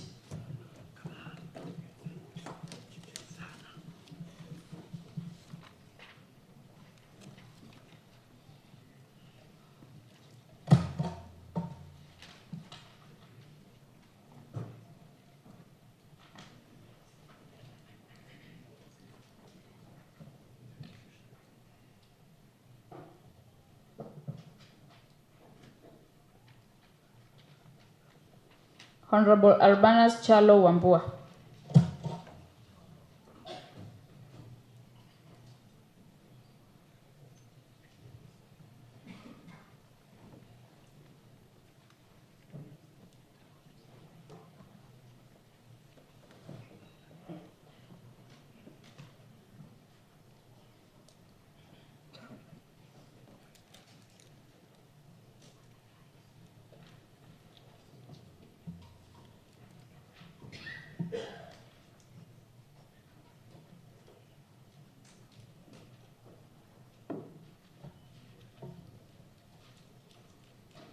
Honorable Ruben Musau Kavai.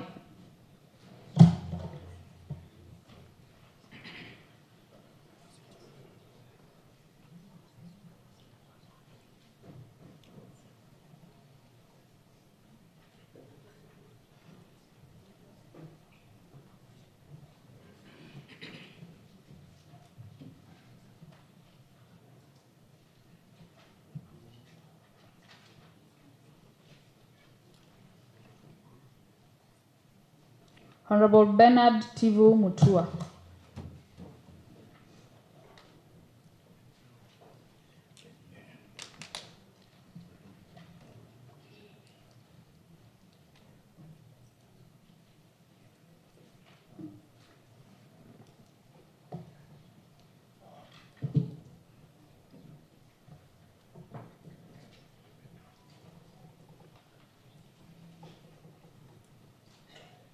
Honorable Benedict Kennedy Maneno.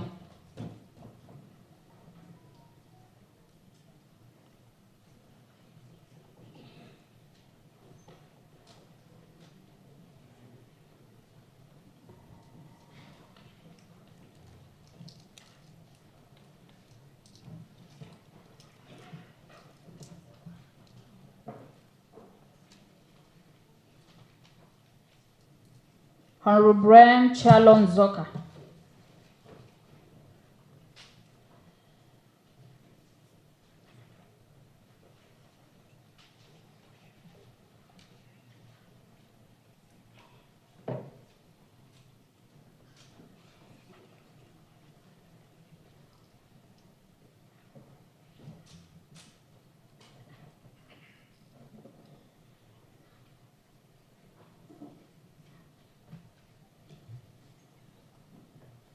Honorable Daniel Kivuva Masika Musau.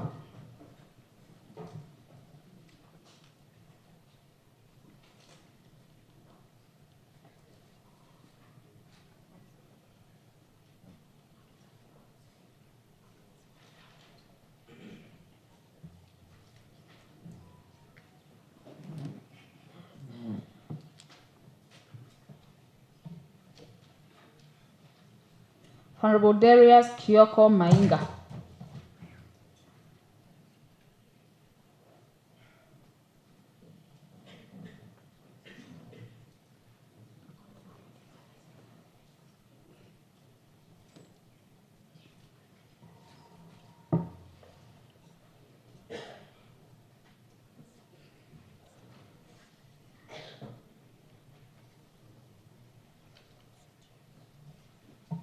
Honorable Elizabeth Muthike Muli.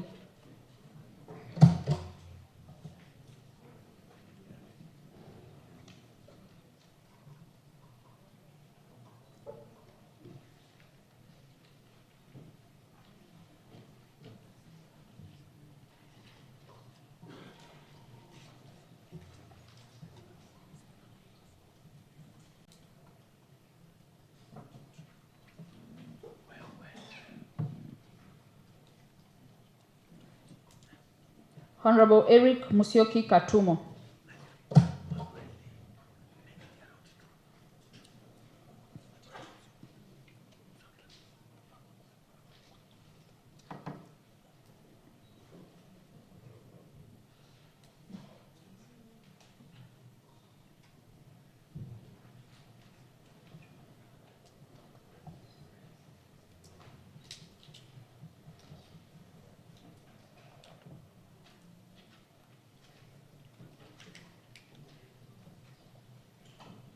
Honorable Esther Mbithengila.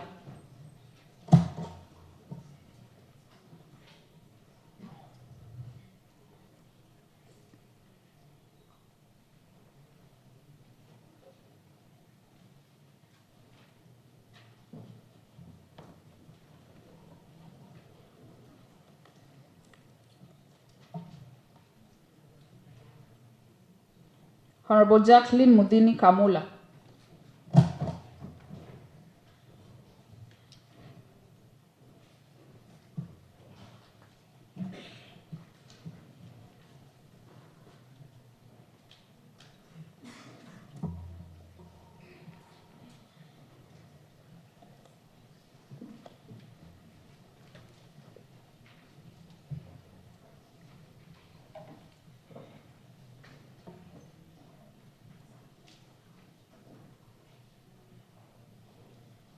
Honorable Jackson Dolo Kamuni.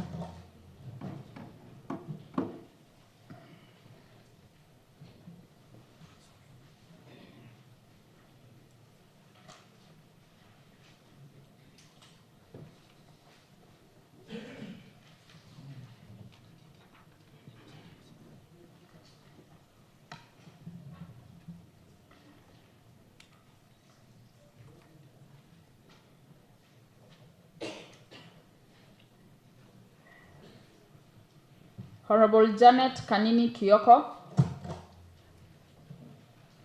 Honorable Jennifer Kamande Mwandi.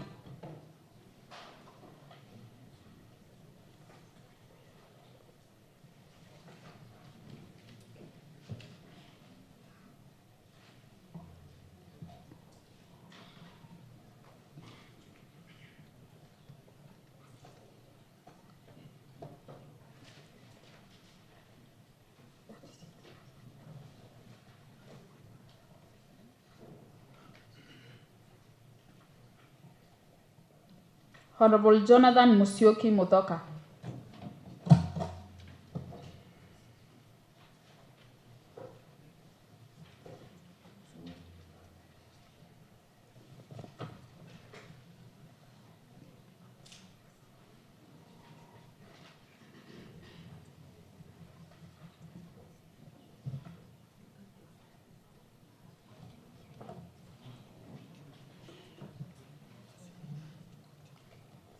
Honorable Joseph Madeka Mbindio.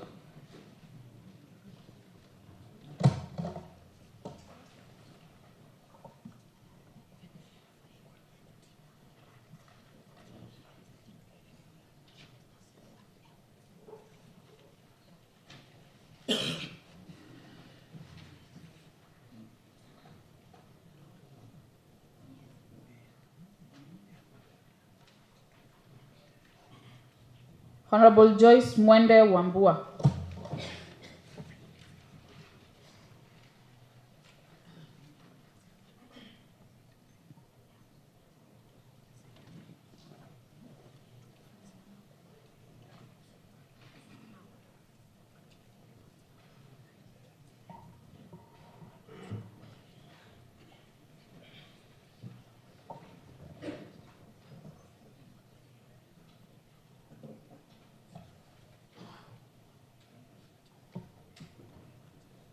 Honorable Justus Mwanzia Muema.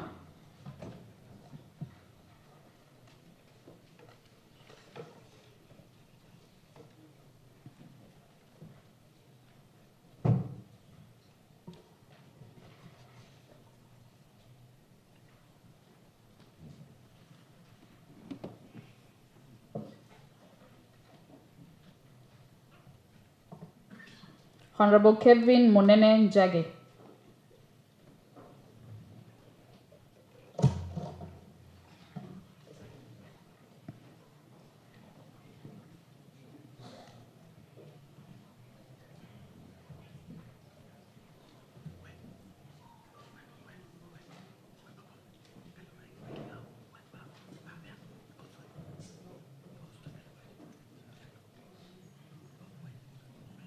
Honorable Magdalene Kamene Nguluko.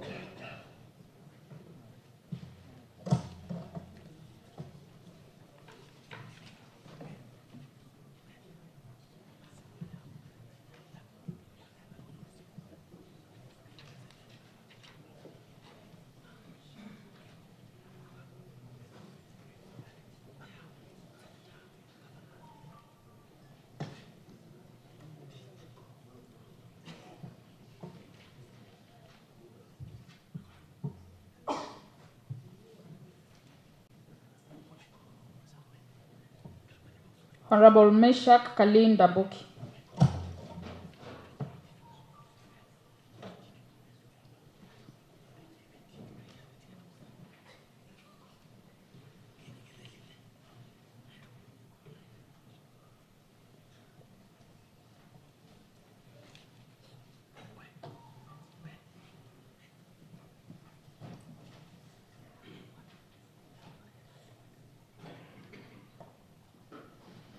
Honorable Mudhiani Mwangangi.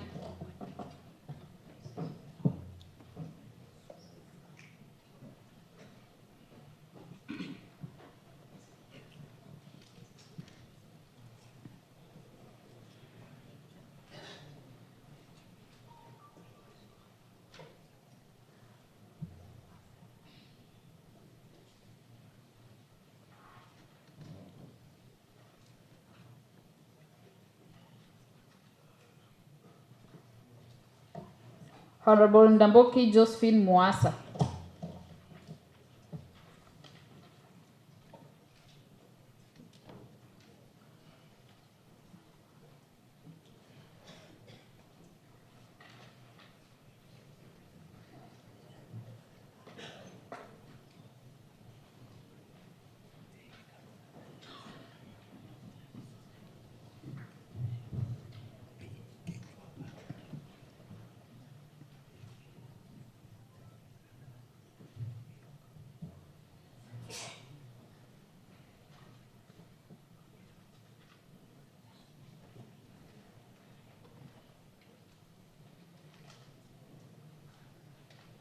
Honorable Sarah Nduko Mbilo.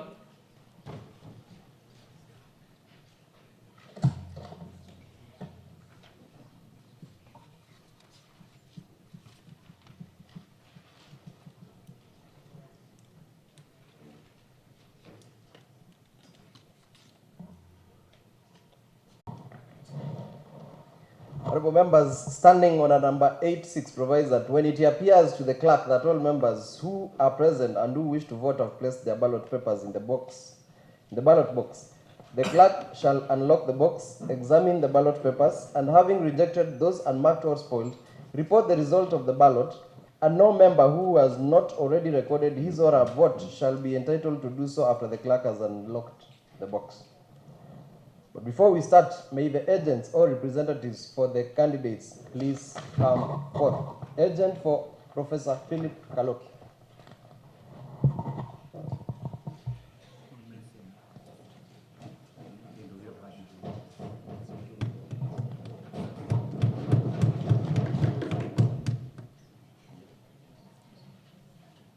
Thank you. This side, stand on the side. Agent for Mr. Douglas Bilo.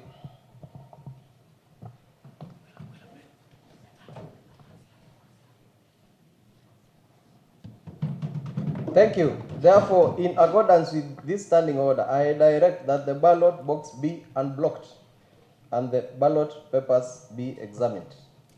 Once it is ascertained whether there are some which are unmarked or spoiled, we will start counting the votes. Sergeant at Arms, you can now open the seats.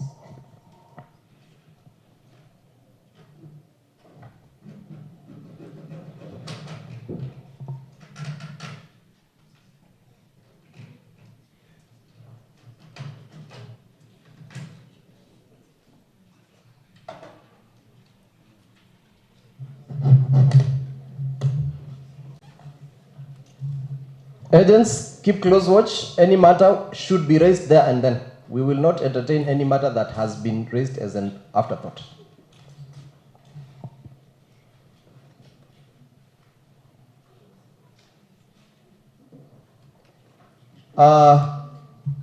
You can start confirming the vote.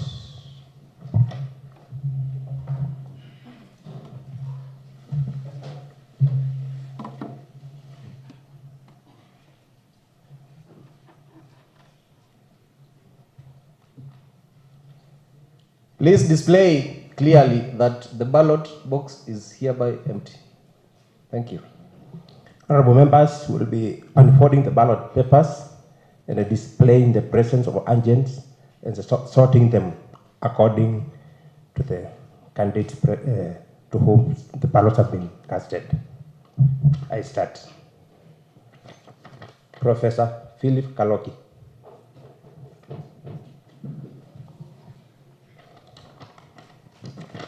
Douglas Bilo.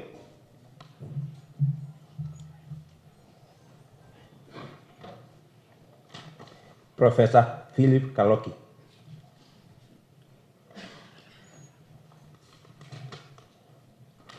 Douglas Bilo.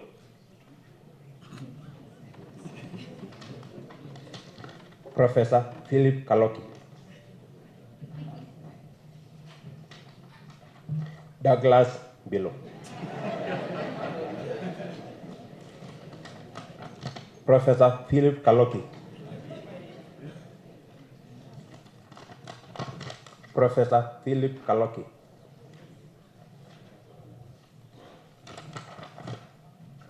Douglas Bilo. Douglas Bilo.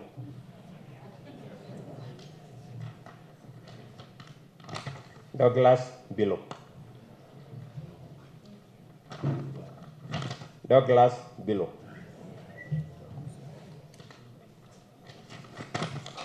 Douglas Bilo. Professor Philip Kaloki. Professor Philip Kaloki.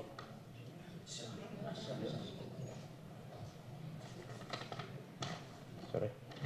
Professor Philip Kaloki. Professor Philip Kaloki. Douglas Bilo. Professor Philip Kaloki. Professor Philip Kaloki.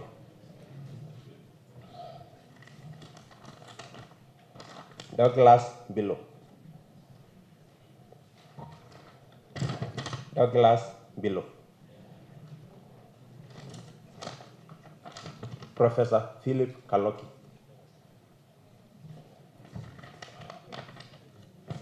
Professor Philip Kaloki. Professor Philip Kaloki. Professor Philip Kaloki.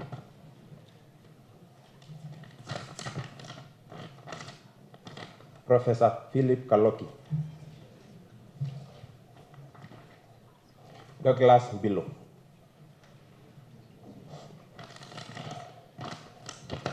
Professor Philip Kaloki. Douglas Bilo. Professor Philip Kaloki.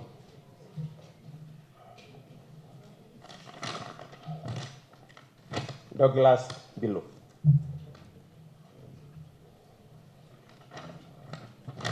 Douglas Bilo. Professor Philip Kaloki.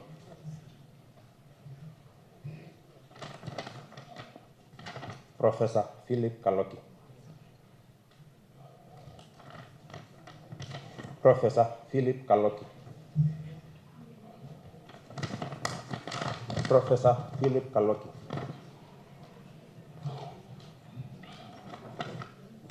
Douglas Bilo.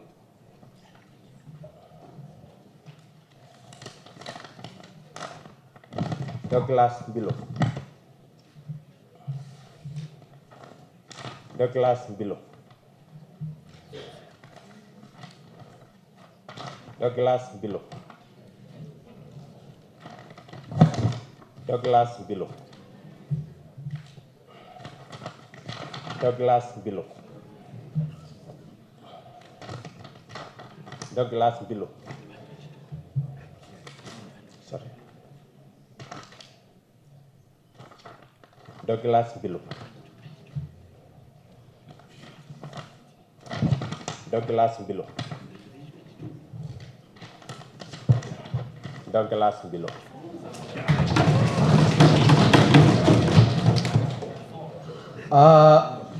We proceed to count the votes. Members at the gallery, you are reminded that you are not supposed to be heard. You are only here to be seen for today. We will have an opportunity to hear you after this.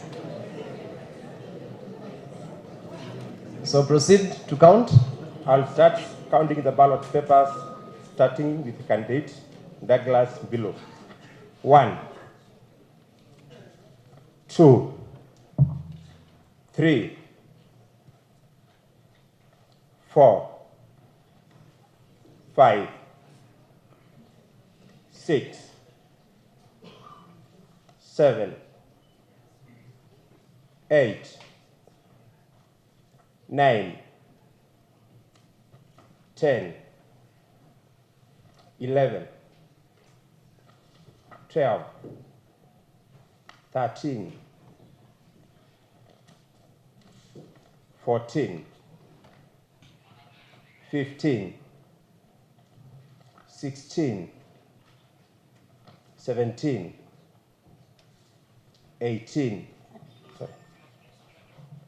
18, 18. You're right, proceed. 18. Order. Can you start the count afresh? Count slowly. We are not in a hurry. Today's business is election of the speaker. Even if we elect until 6 p.m. I start. 1, 2, 3, 4, 5, 6, 7, 8, 9, 10, 11, 12, 13, 14, 15, 16, 17, 18, 19, 20, 21, 22, 23, 24, 25.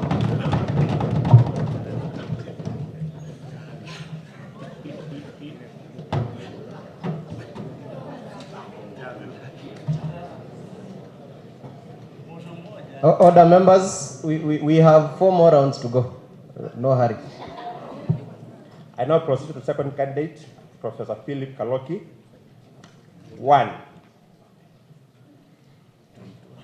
2, 3, 4, 5,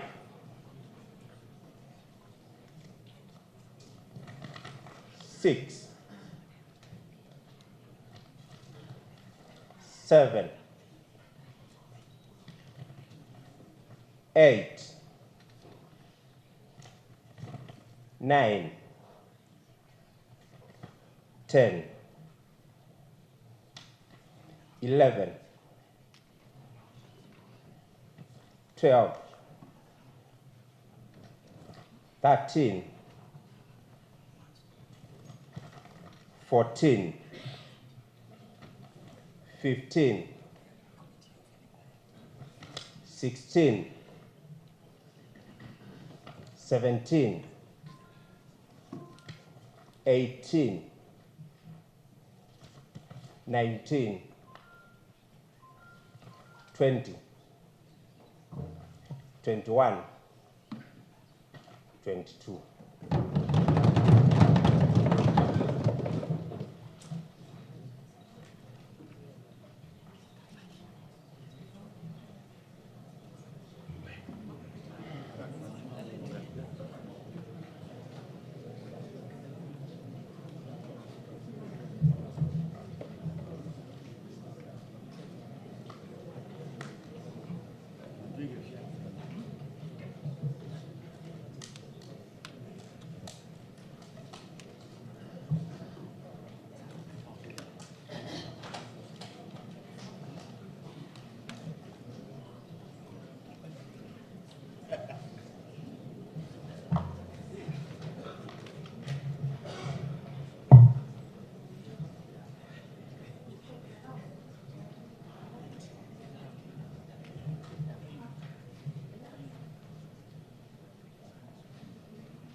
Honorable members, I wish to announce the results of the first ballot.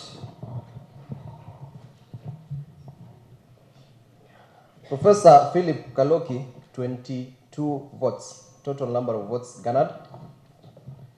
Mr. Douglas Mbilu garnered 25 votes.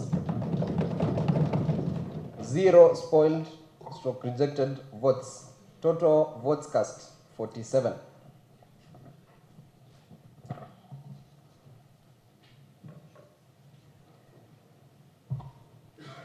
I, the undersigned, being the clerk of the County Assembly of Makueni, and being present when the results of the election of the Speaker were announced, do hereby declare that the results shown above are true and accurate count of the ballot.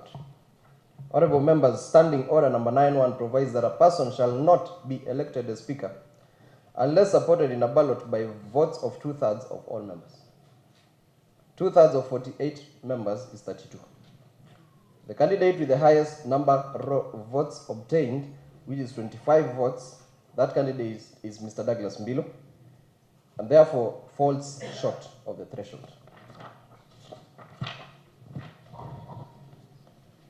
Therefore, none of the candidates has reached the threshold. Consequently, I will invoke Standing Order number 9.2, which qualifies Standing Order number 8.1 as follows. If no candidate is supported by the votes of 2/3 of all members, the candidate or candidates who receive the highest number of votes in the ballot referred in the paragraph 1, and the candidate or candidates who in that ballot receive the next highest number of votes shall alone stand for the election in a further ballot, and the candidate who receives the highest number of votes in the further ballot shall be elected Speaker. Accordingly, these two candidates, namely Professor Philip Kaloki and Mr. Douglas Mbilu, will proceed for the second ballot. Members will proceed for a further ballot, but because I am aware some members may have taken leave, I direct the Sergeant at Arms to ring the bell for 10 minutes to ask them to come in for the second ballot. In the meantime, I direct my officers to prepare to give out the ballots.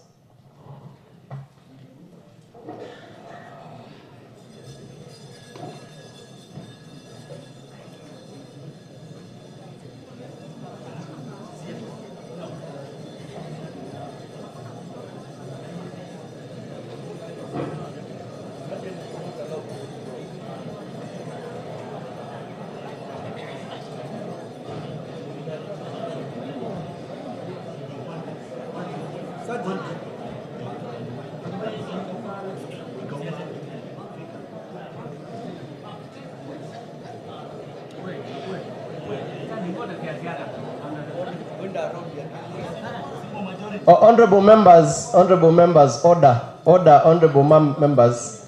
It is against the requirements of the standing orders to move out of the chamber, to walk out of the chamber when the bell is ringing. I direct that all members resume their seats, and all members who have just walked out to resume the chamber and assume their seats.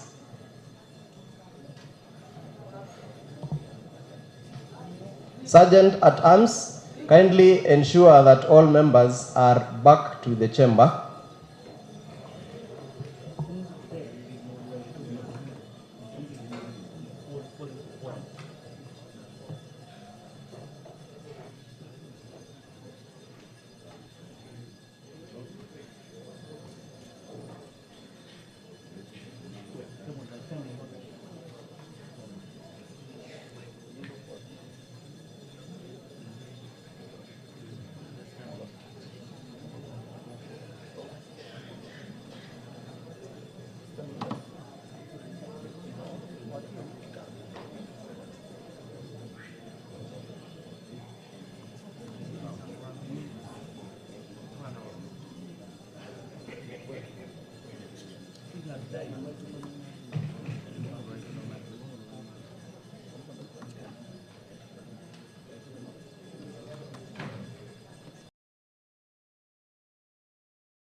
We have less than 2 minutes remaining.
I direct that the sergeant at arms you stop ringing the bell.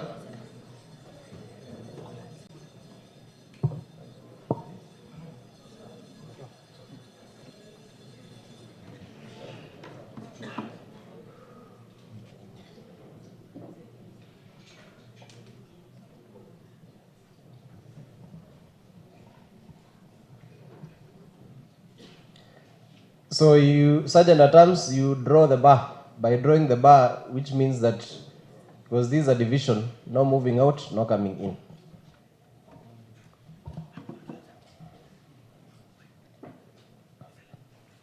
Honorable members, we can now start. We shall repeat the process as earlier detailed, in which case I direct the Sergeant at Arms to unlock the ballot box and display it to the assembly. Having confirmed that it is empty, I now direct the before then, confirm that it is empty.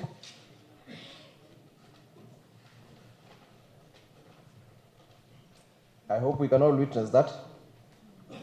So Sergeant at Arms, lock the box.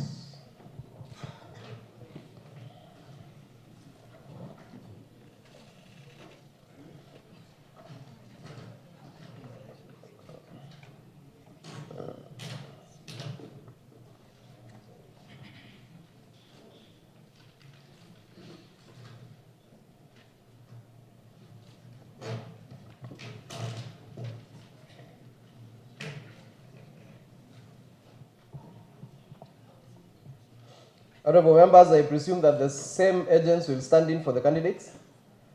Members, you may wish to know that the color of the ballot papers you are using for the further ballot is different from the ballot from the first ballot. This is meant to differentiate between the two ballots. I now direct the clerks at the table to call out names and issue out ballot papers.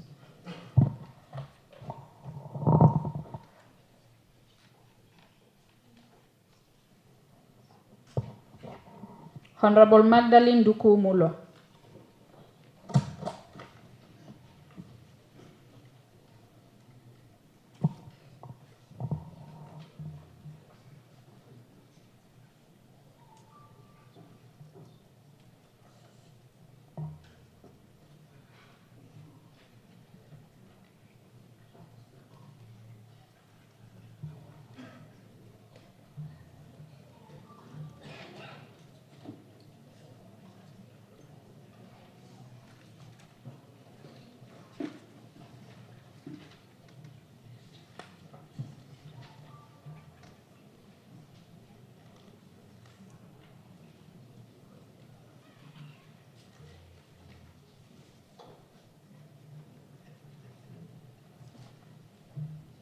Honorable Janet Mukali Kitunga.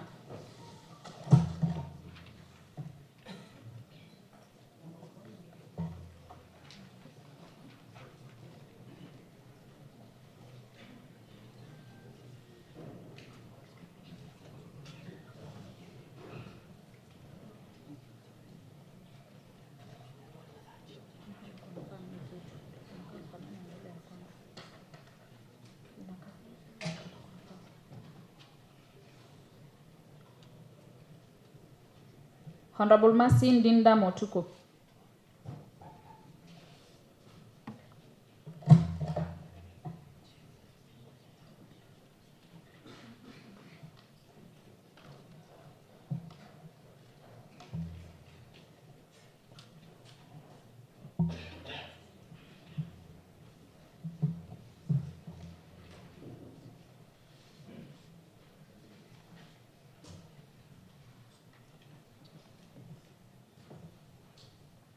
Honorable Sharon Mweni Motinda.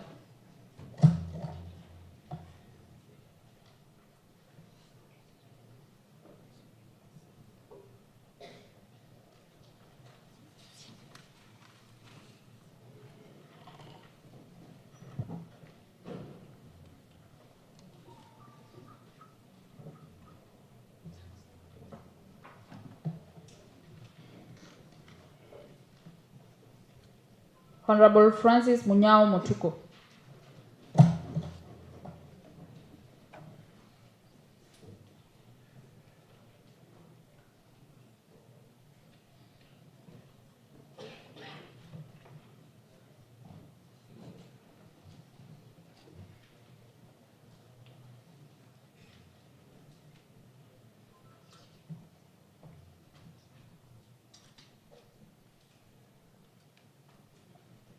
Honorable Alexander Mwanza Masila Mulemba.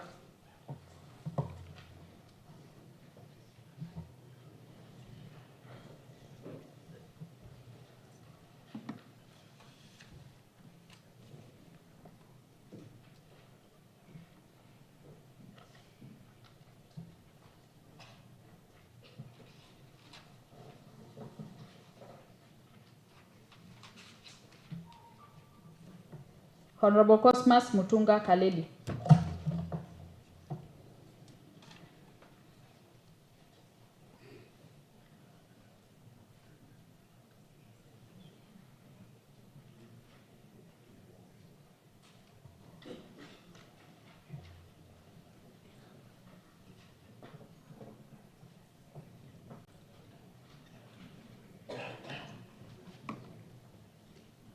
Honorable Dennis Mutinda Musyoka.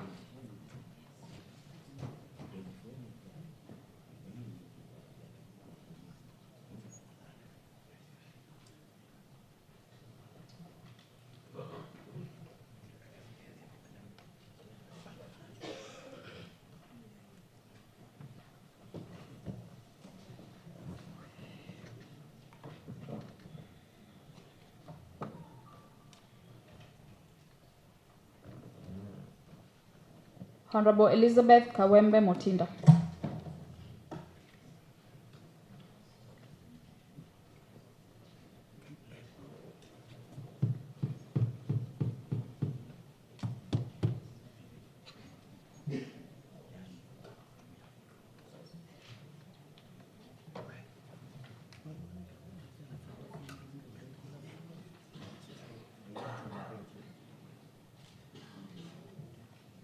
Honorable Elizabeth Mutindi Kiyo.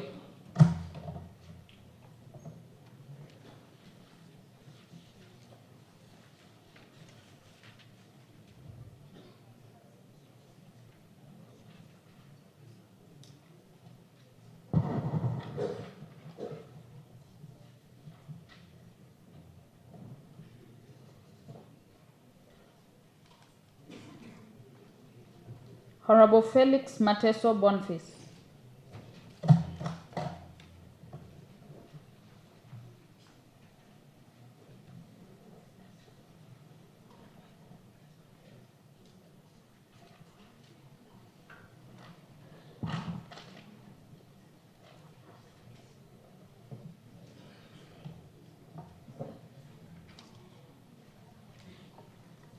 Honorable Francis Mulwa Mwania.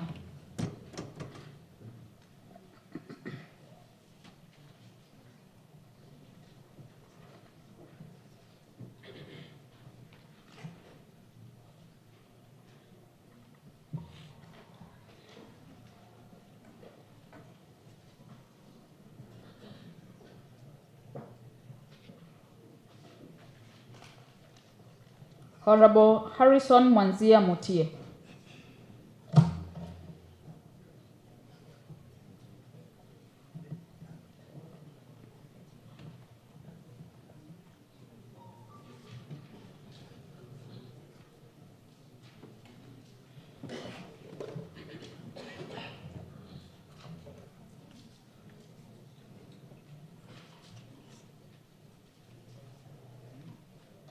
Honorable Jackson Mwema Mbalu.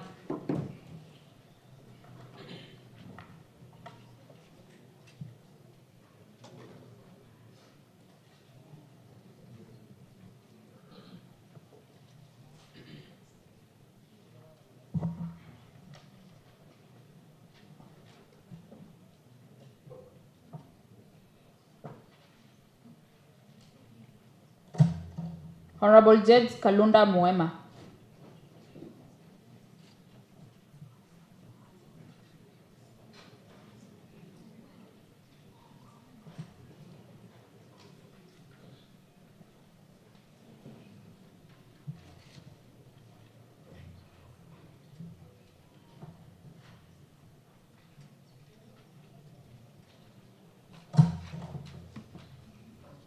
Honorable Jonathan Mwoki Mwaniki.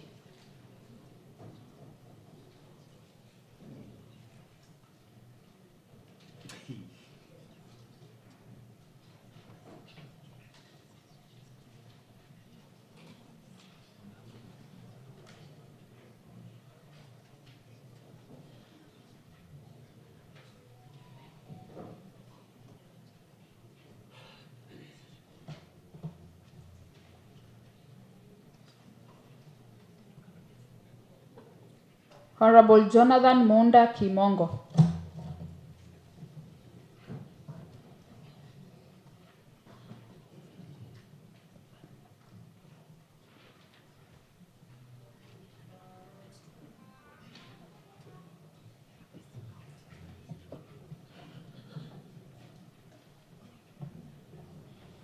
Honorable Joseph Mudhini Moema.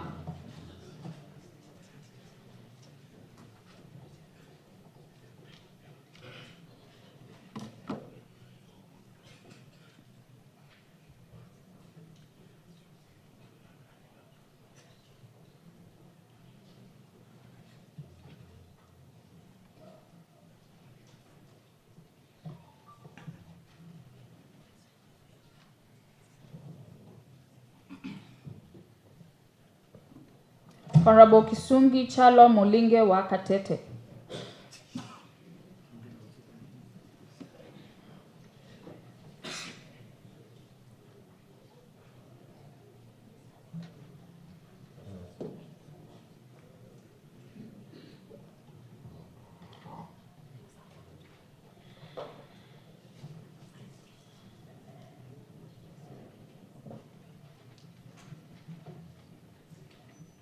Honorable Chalo Momo.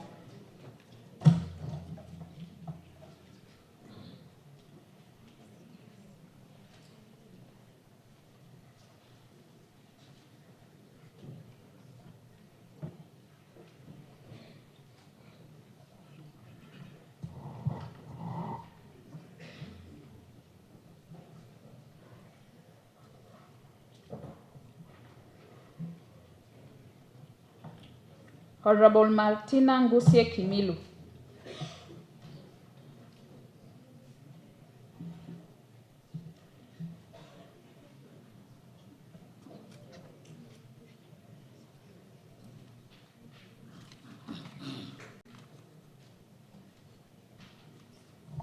Members, kindly remember to bow at the bar before and after voting.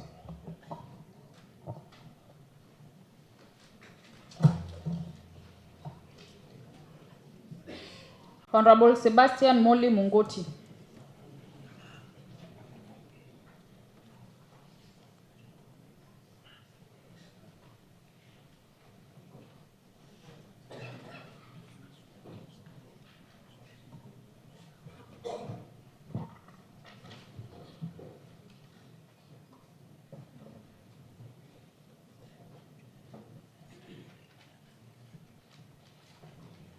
Honorable Urbanus Chalo Wambua.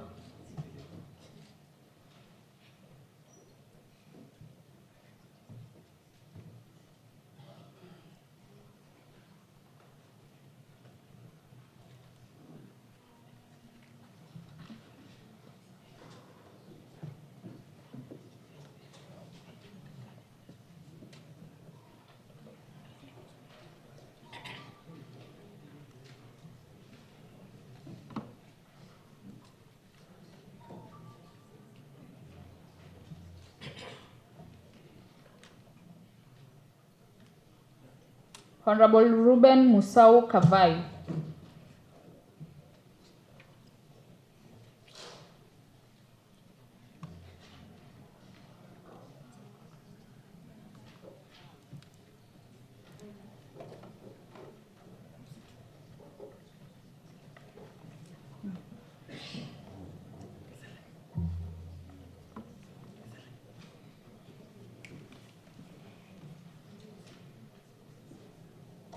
Honorable Bernard Tivo Mutua.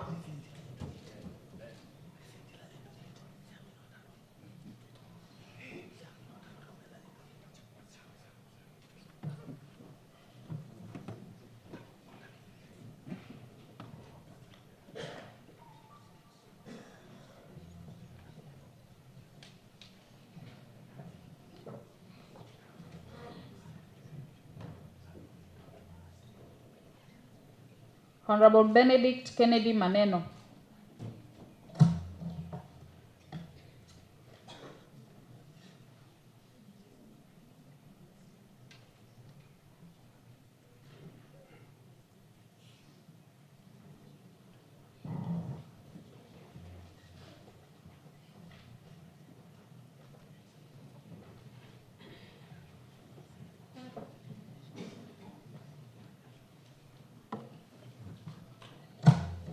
Honorable Brian Chalon Zoka.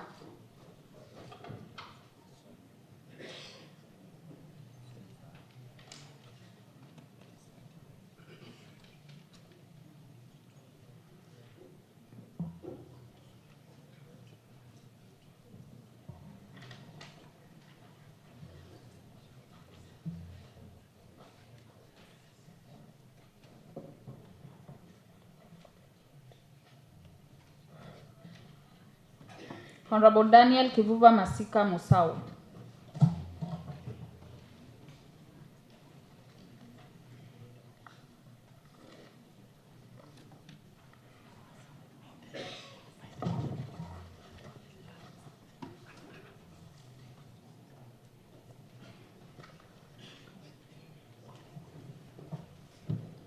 Honorable Darius Kioko Mainga.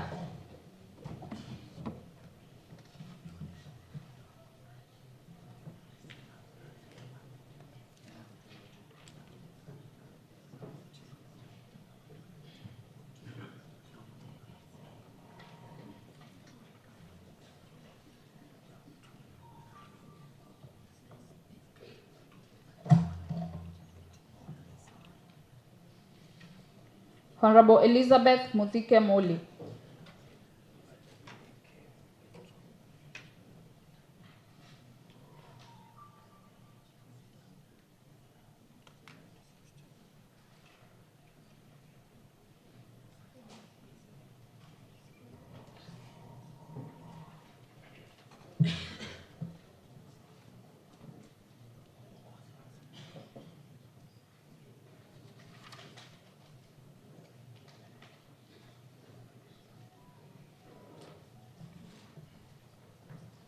Honorable Eric Musyoki Katumo.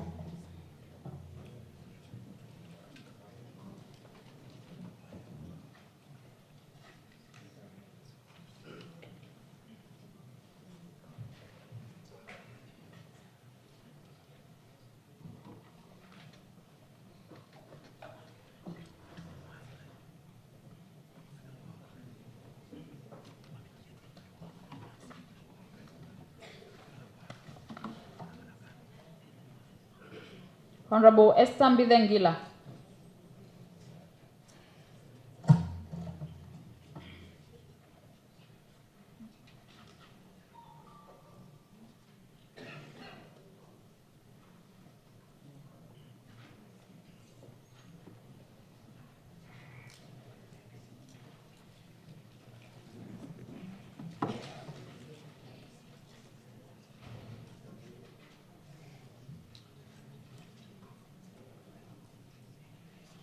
Honorable Jacqueline Mudhini Kamula.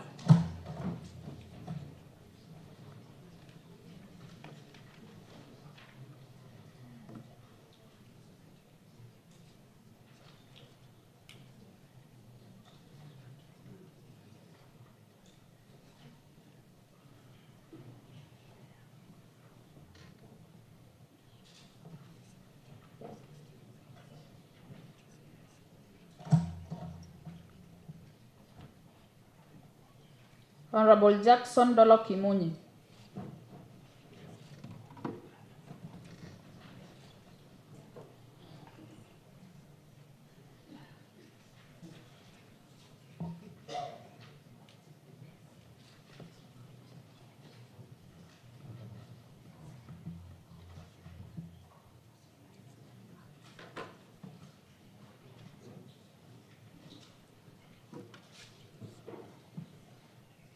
Honorable Janet Kanini Kioko. Honorable Jennifer Kamande Mwambi.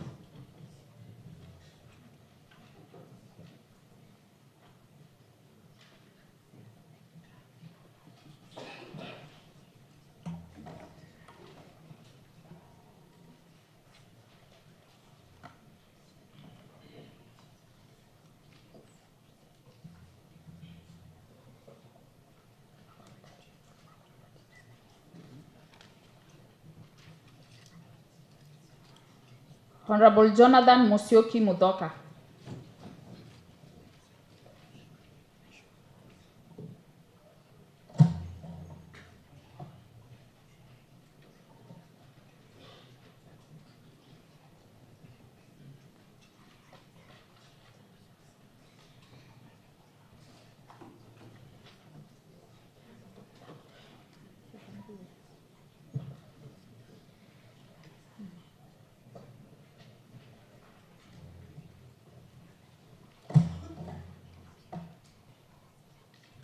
Honorable Joseph Madeka Mbindio.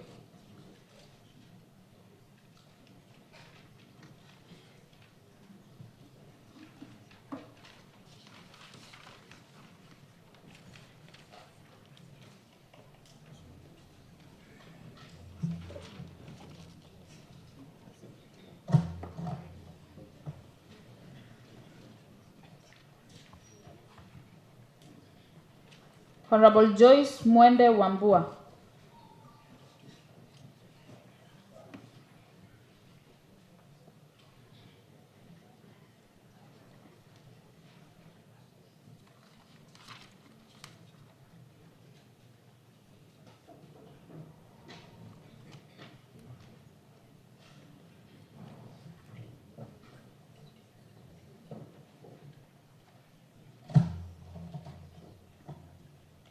Honorable Justus Mwanzia Mwema.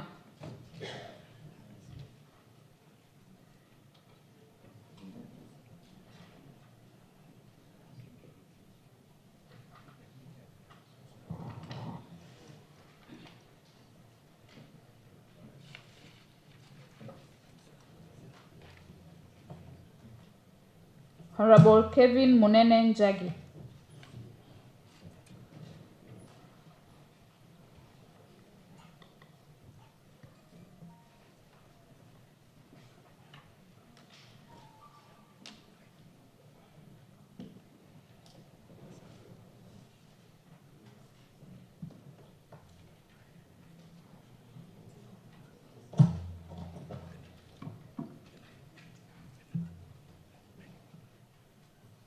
Honorable Magdalene Kamene Nguluku.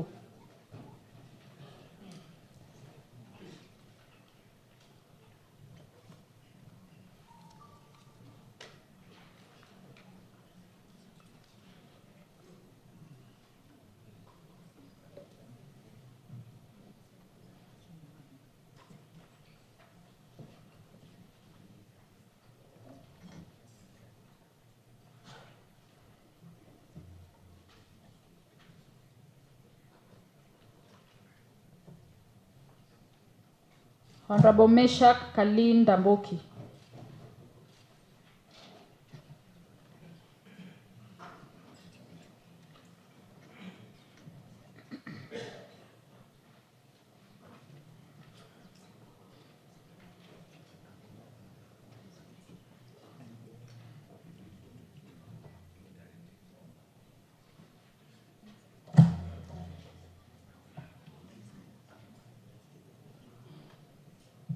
Honorable Mudhiani Mwangangi.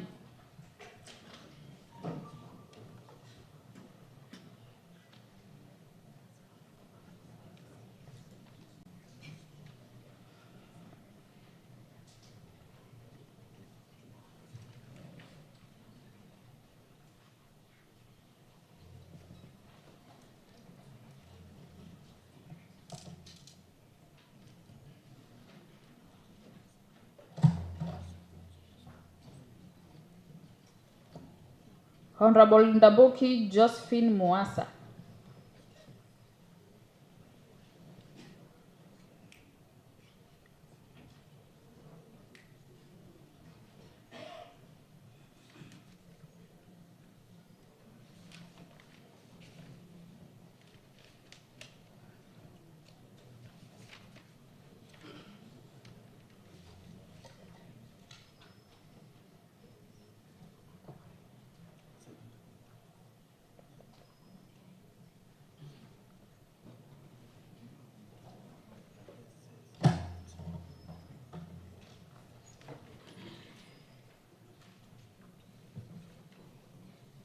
Honorable Sarah Nduko Mbilo.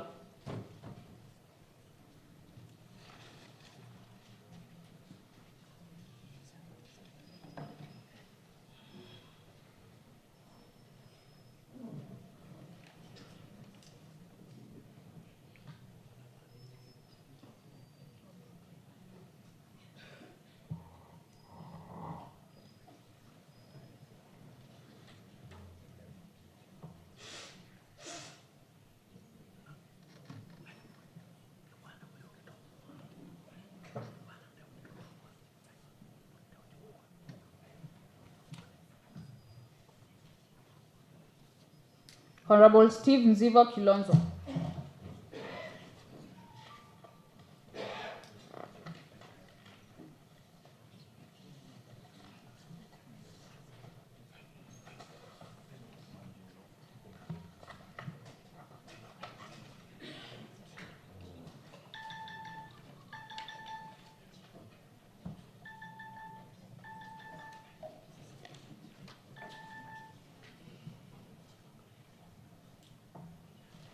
Honorable Urbanus Manzu Yulu. Honorable members, please keep your phones in silent mode. Kindly.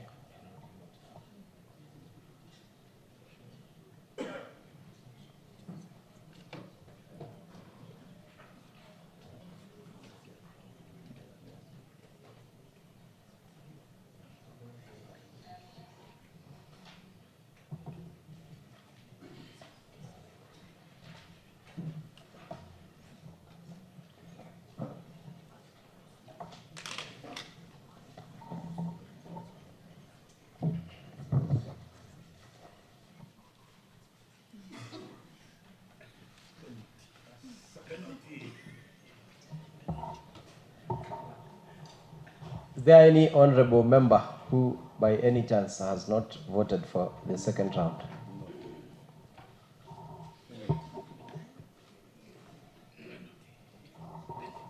It seems that all members who wished to vote have done so. Therefore, honorable members, I will refer you to standing order number 86 on conclusion of voting. Therefore, in accordance with this standing order, I direct that the ballot box be unblocked and the ballot papers examined.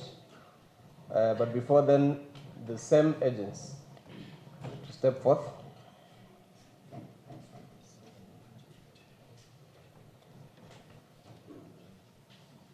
So, Sergeant at Arms, you can now open the seals.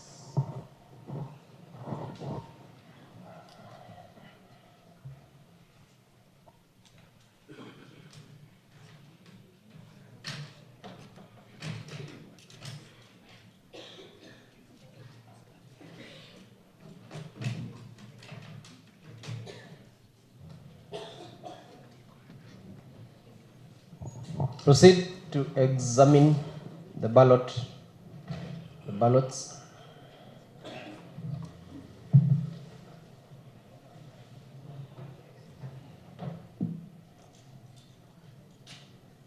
Confirm that it is all emptied.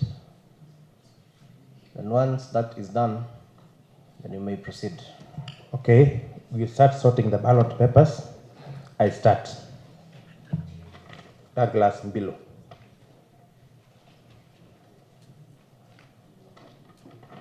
Douglas Mbilo.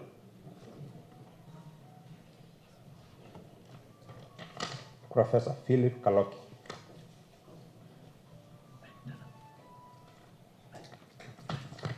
Professor Philip Kaloki.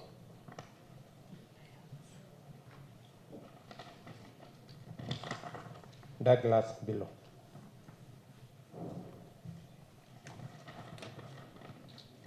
Douglas Mbilo.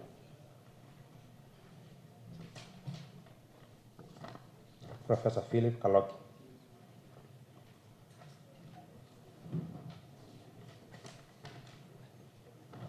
Professor Philip Kaloki.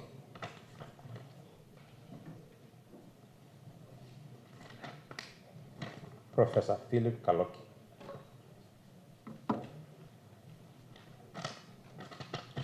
Douglas Mbilo.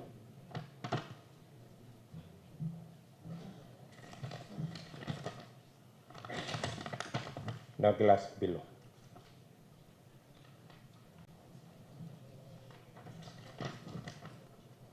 Douglas Mbilo.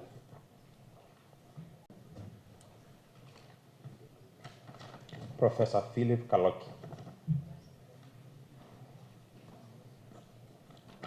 Professor Philip Kaloki.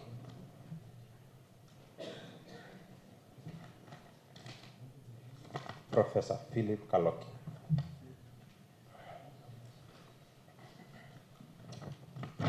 Professor Philip Kaloki. Douglas Mbilo.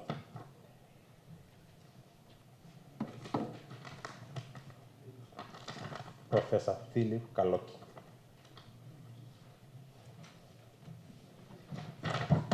Professor Philip Kaloki.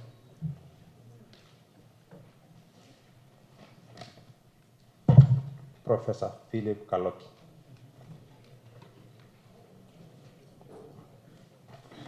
Douglas Mbilo.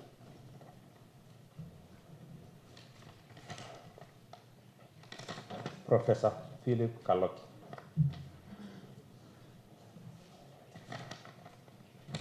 Douglas below.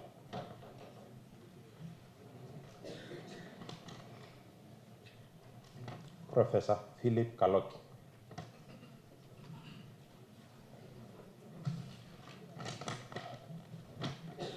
Douglas below.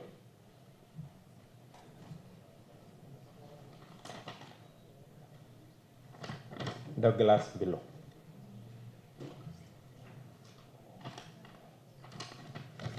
Professor Philip Kaloki.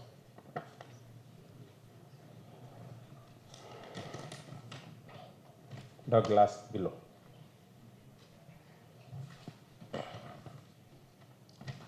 Professor Philip Kaloki.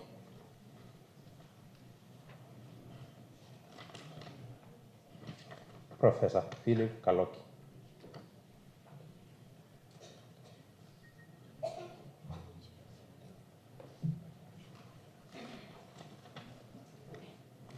Professor Philip Kaloki.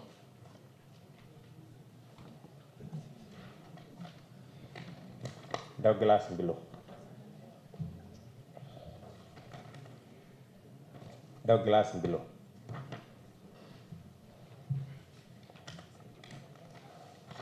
Douglas below.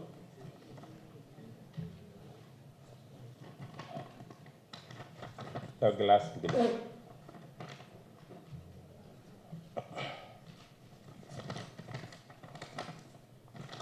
Professor Philip Kaloki. Douglas below.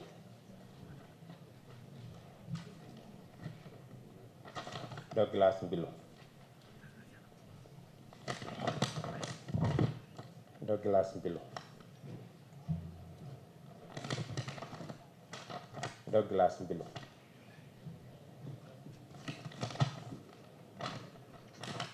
Douglas below.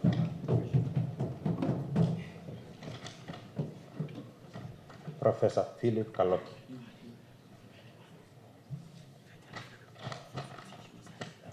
Douglas below.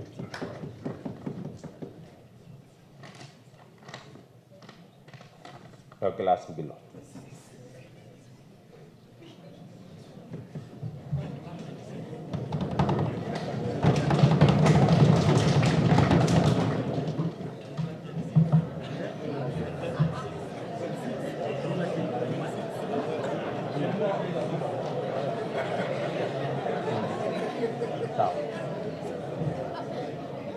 So if we're okay, we proceed to count the votes for each candidate.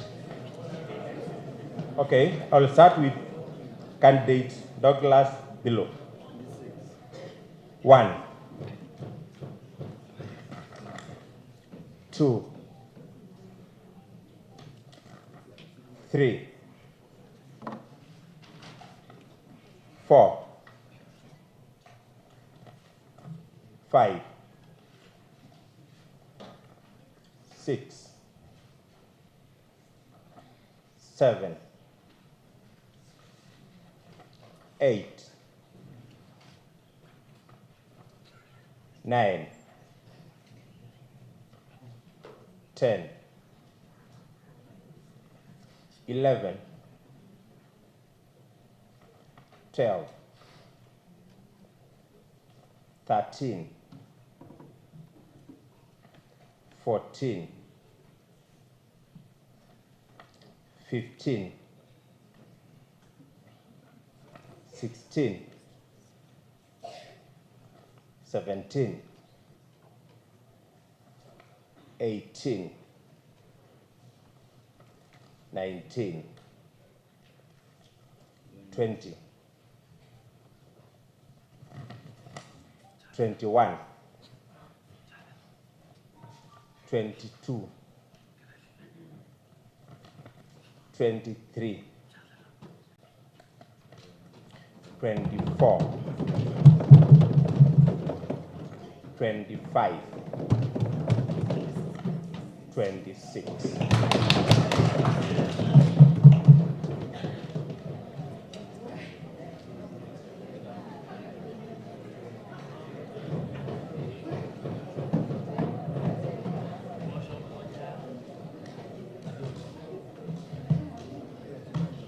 I now proceed to the second candidate, Professor Philip Kaloki.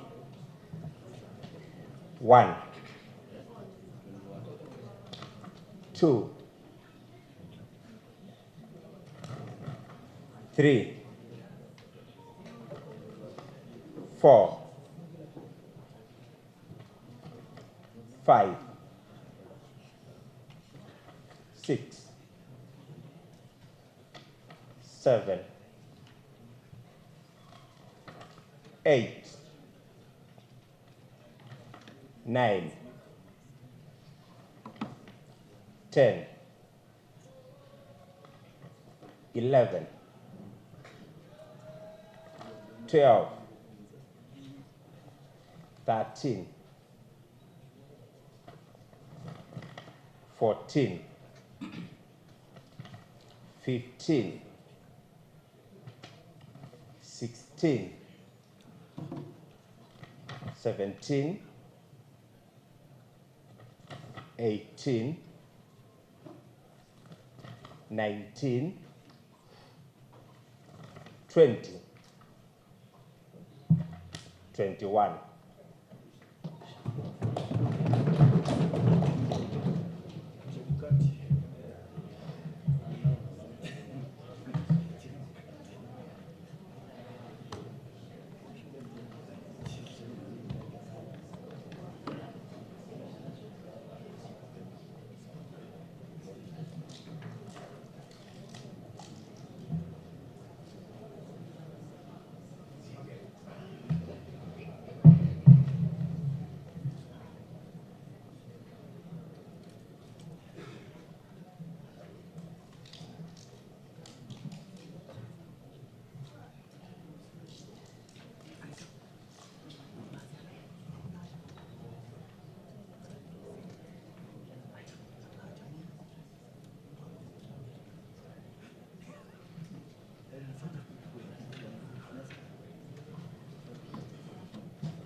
Honorable members, I wish to announce the results of the second ballot.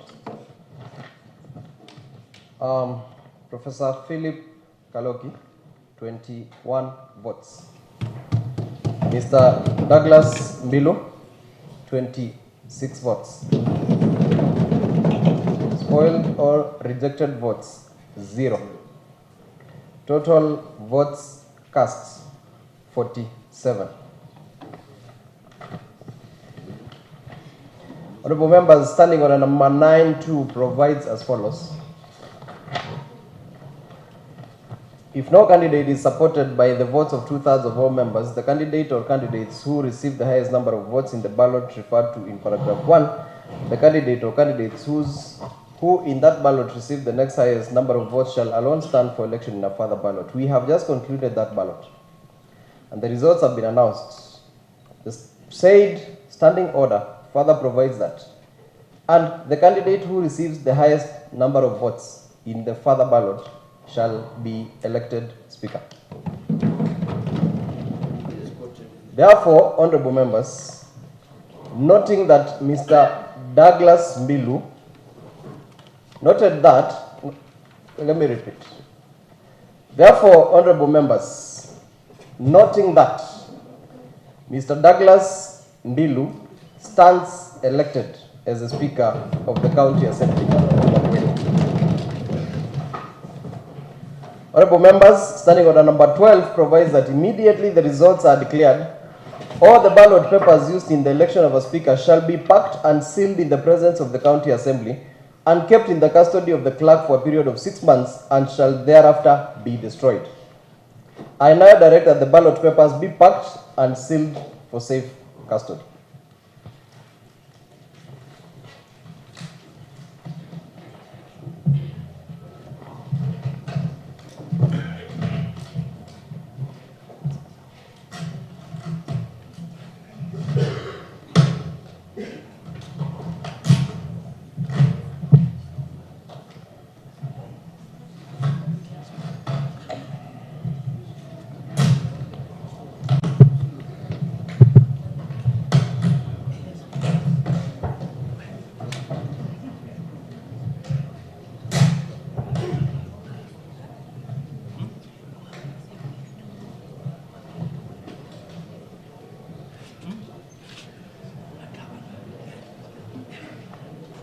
All right, honorable members, standing order number 14 provides that immediately following the election of the speaker, the clerk shall administer the oath or affirmation of office to the speaker in the presence of the assembled county assembly.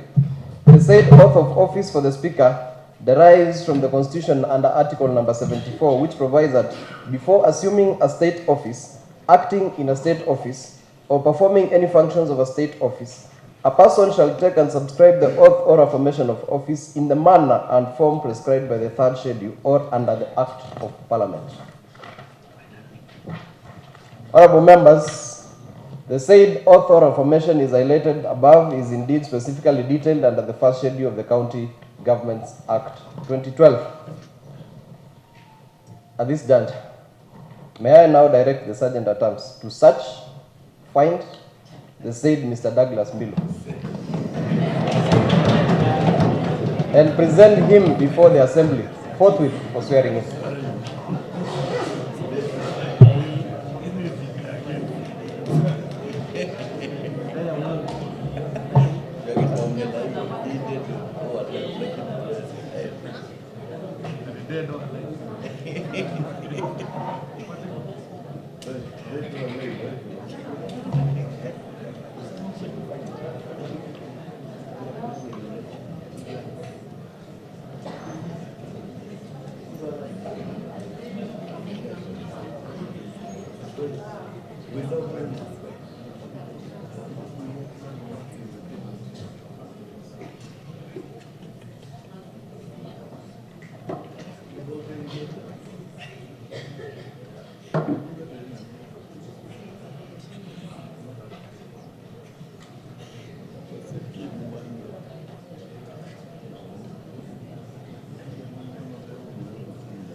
Mr. Clerk, sir, I do hereby present the duly elected speaker for Sorry.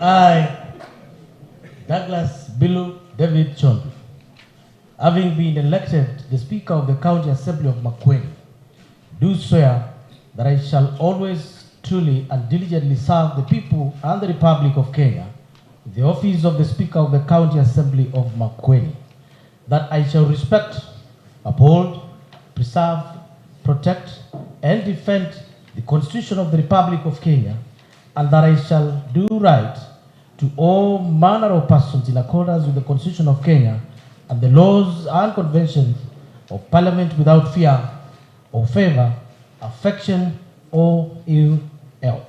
So help me God.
Honorable members, we remain calm until now the Speaker assumes his chair.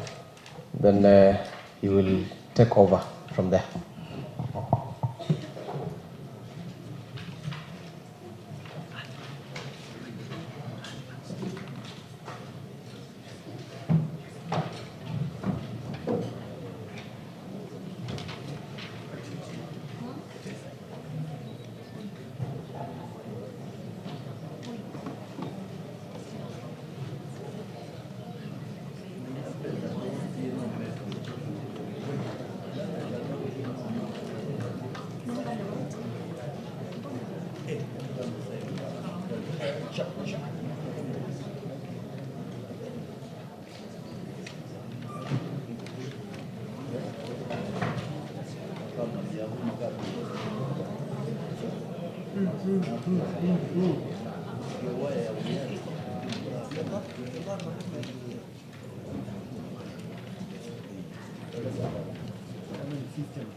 Systems in the handover system.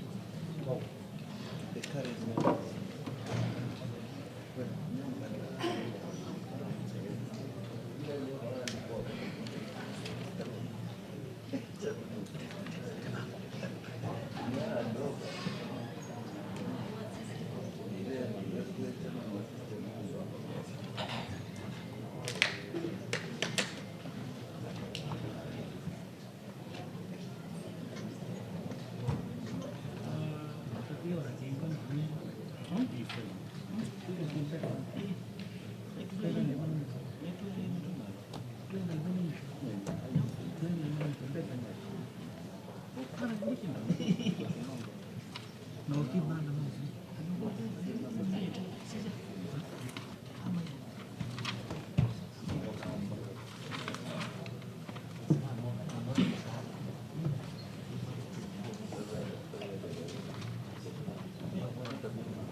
Honorable members of the County Assembly of Makueni, I have an acceptance speech to make. Honorable members, it is great humility, a deep sense of honor and unwavering resolve to honor your trust that I take the chair as the Speaker of this great county of Makueni. Foremost, I wish to acknowledge my worthy competitors and call upon them to work together with me for the good county and wish them all the best in their future endeavors. I wish to take this opportunity to thank the Clerk of the County Assembly and the personnel of the Makueni County Assembly for graciously preparing and guiding us. It is indeed an honor to have you witness the process of swearing in of the honorable members of the County Assembly and exercise of electing the Speaker of the County Assembly. Your able assistants are also greatly recognized. As the Speaker of the County Assembly, I want to express my sincerest appreciation to honorable members for the confidence they have placed in me and for the great responsibility that have been entrusted to me. I'm fully aware of not only the honor bestowed upon me, but the responsibility of leading this august house in order to facilitate our beloved county in achieving its development agenda and service delivery to its people. As our honorable members are aware that I have been here in this august house before, and even though I'm not a returning member, but I'm a returning speaker, which I think should be well for our county assembly.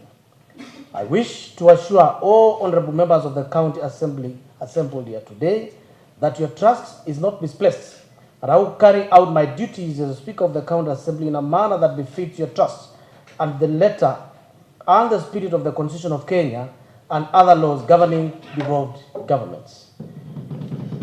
I wish to take this opportunity to welcome our new members in this honorable house and congratulate you for your elections to this county assembly. I have been informed that almost half of the members sworn in today did not serve in the second assembly.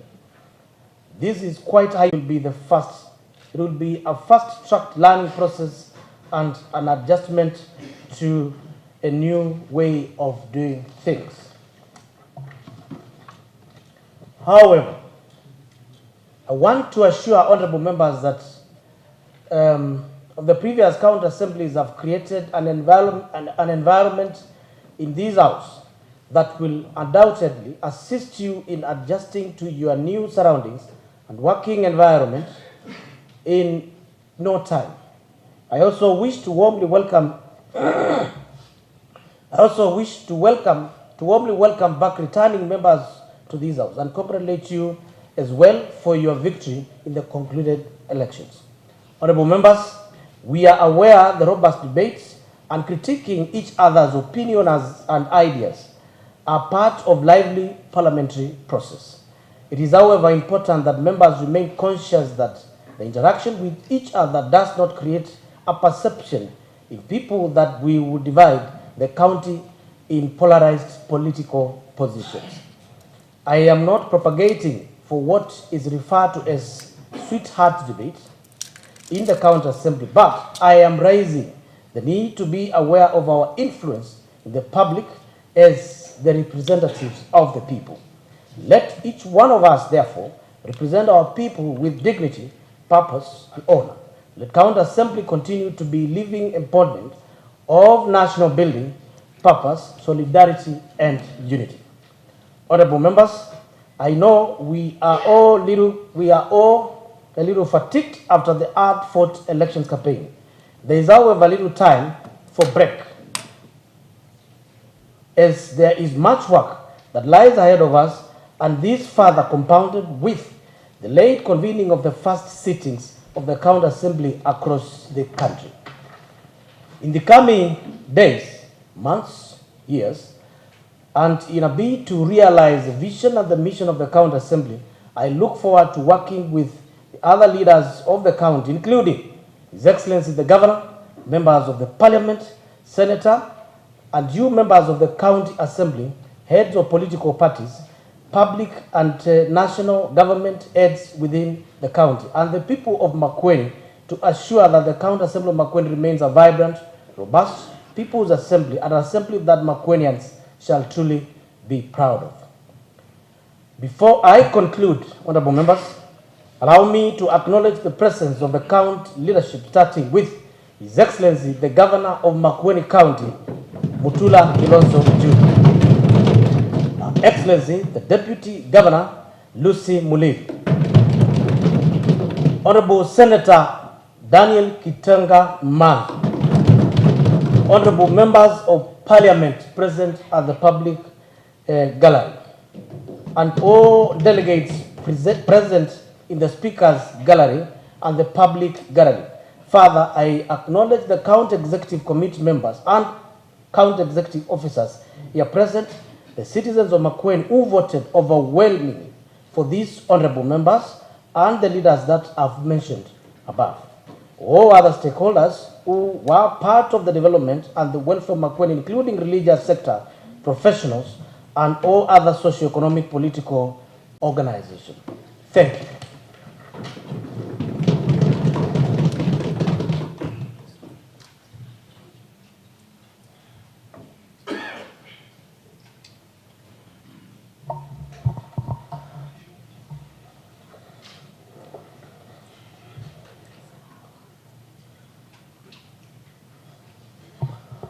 Honorable members, I wish to allow contributions, if any, from maximum of 2 members.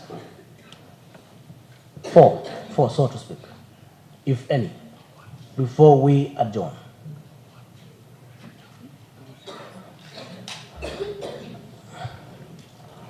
Honorable Magdalene Muller.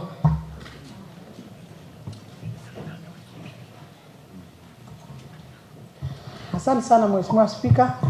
Kwanza nachukua nafasi hii nikupe pongezi kubwa sana kuwa umechaguliwa kama spika wa bunge la 3 tena, usavu miaka 5 tena. Na kushukuru sana kwa vile tulifanya kazi na yeye. Mimi ni mmoja wa wale walikuwa wa bunge la 2 na tulifanya kazi na wewe. Kila mimi nakuuliza, viongozi wote, MCS wote wale wameingia nyumba hili, na kuuliza uwasafu na bakuri moja kiazi kimoja. Kama kiongozi, nilikuwa nikiona kufanya kazi wako ni kwa muhimu, ni kwa busara. Endelea na kufanya kazi na Mungu ataendelea na kukubariki. Asante sana Mheshimiwa Spika, karibu sana.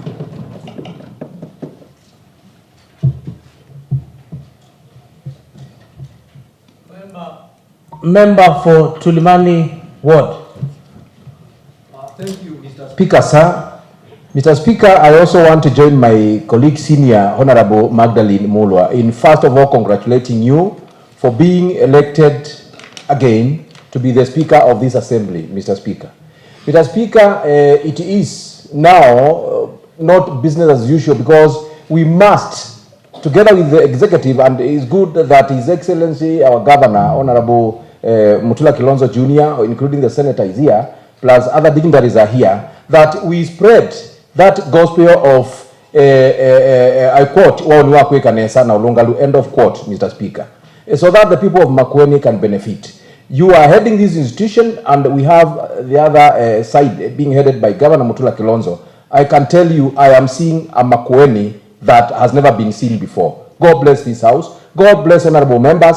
Mr. Speaker, if you allow, I also want to appreciate your competitors. Really, they are worthy competitors. Work with them, as you have said in your speech, because they also meant well for this county and for this country of ours. Otherwise, to all members who have participated, there is no winner or there is no loser. It is a win-win situation. This house must be united for the interest of the people of Makueni. I thank you. Member for Kikumbulu South Ward, Honorable Jed Kalunda. Yes, thank you, Honorable Speaker, and congratulations. I remember democracy is an expensive thing and very tricky. I remember President Obama welcomed the president-elect, Donald Trump, just few days before the inauguration, and it was very difficult even for President Obama to accept the fact that Hillary Clinton had lost the election. So, so to speak, I want to congratulate you for a big win. And I like the way democracies work, and I want to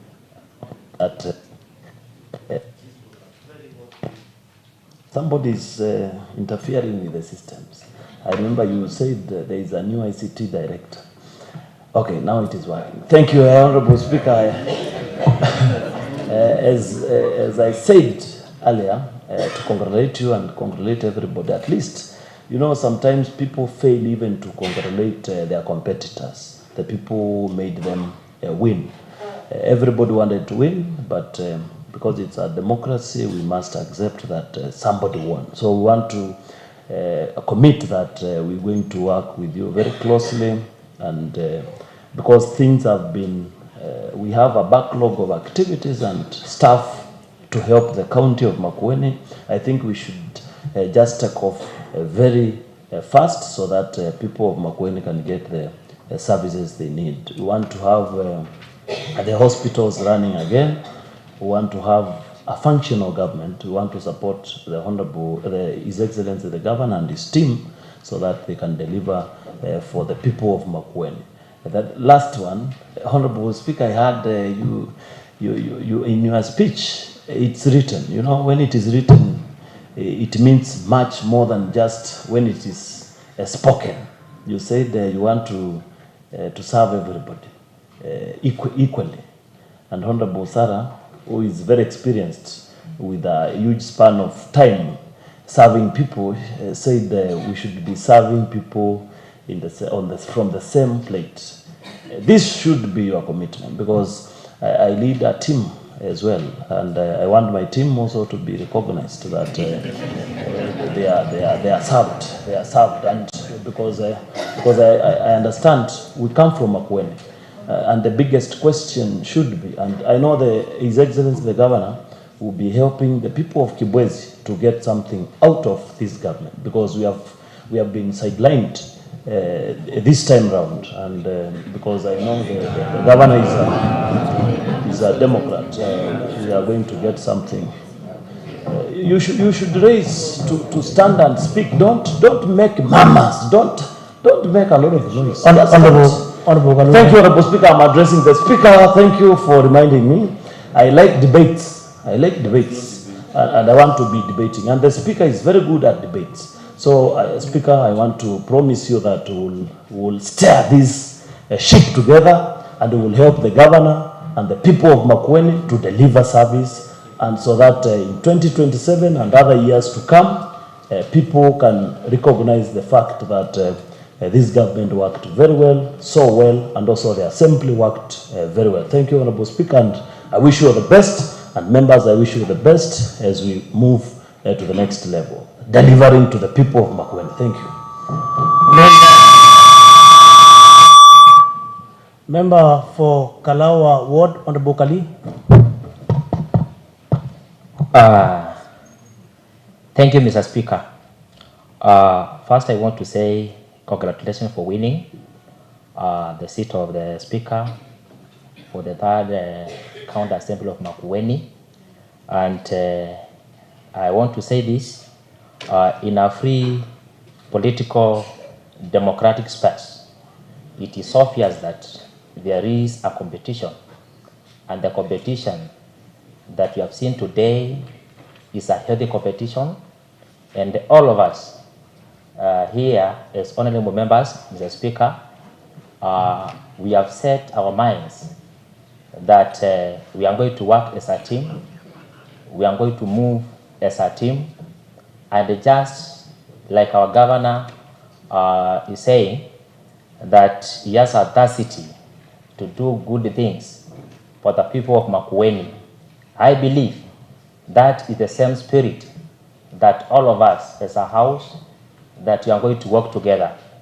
And we pledge our commitment and sincere support in this that assembly of Makueni. So once again, I say congratulations and forward, we are moving together. Thank you, Mr. Speaker.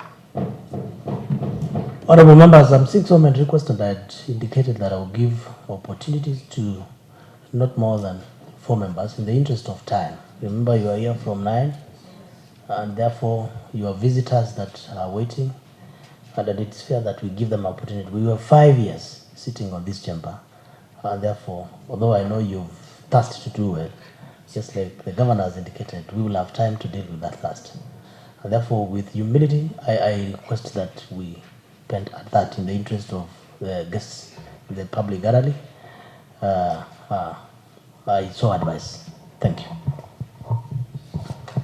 Honorable members, I invite members and guests in the various galleries to the County Assembly luncheon within the County Assembly presence.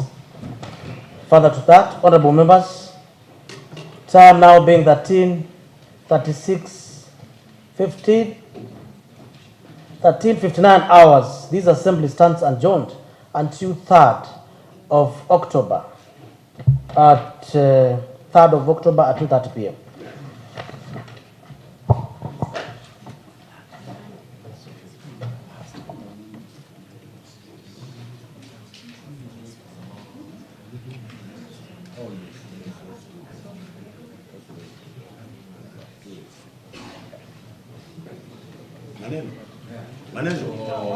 Solidarity forever. Solidarity forever.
What happened?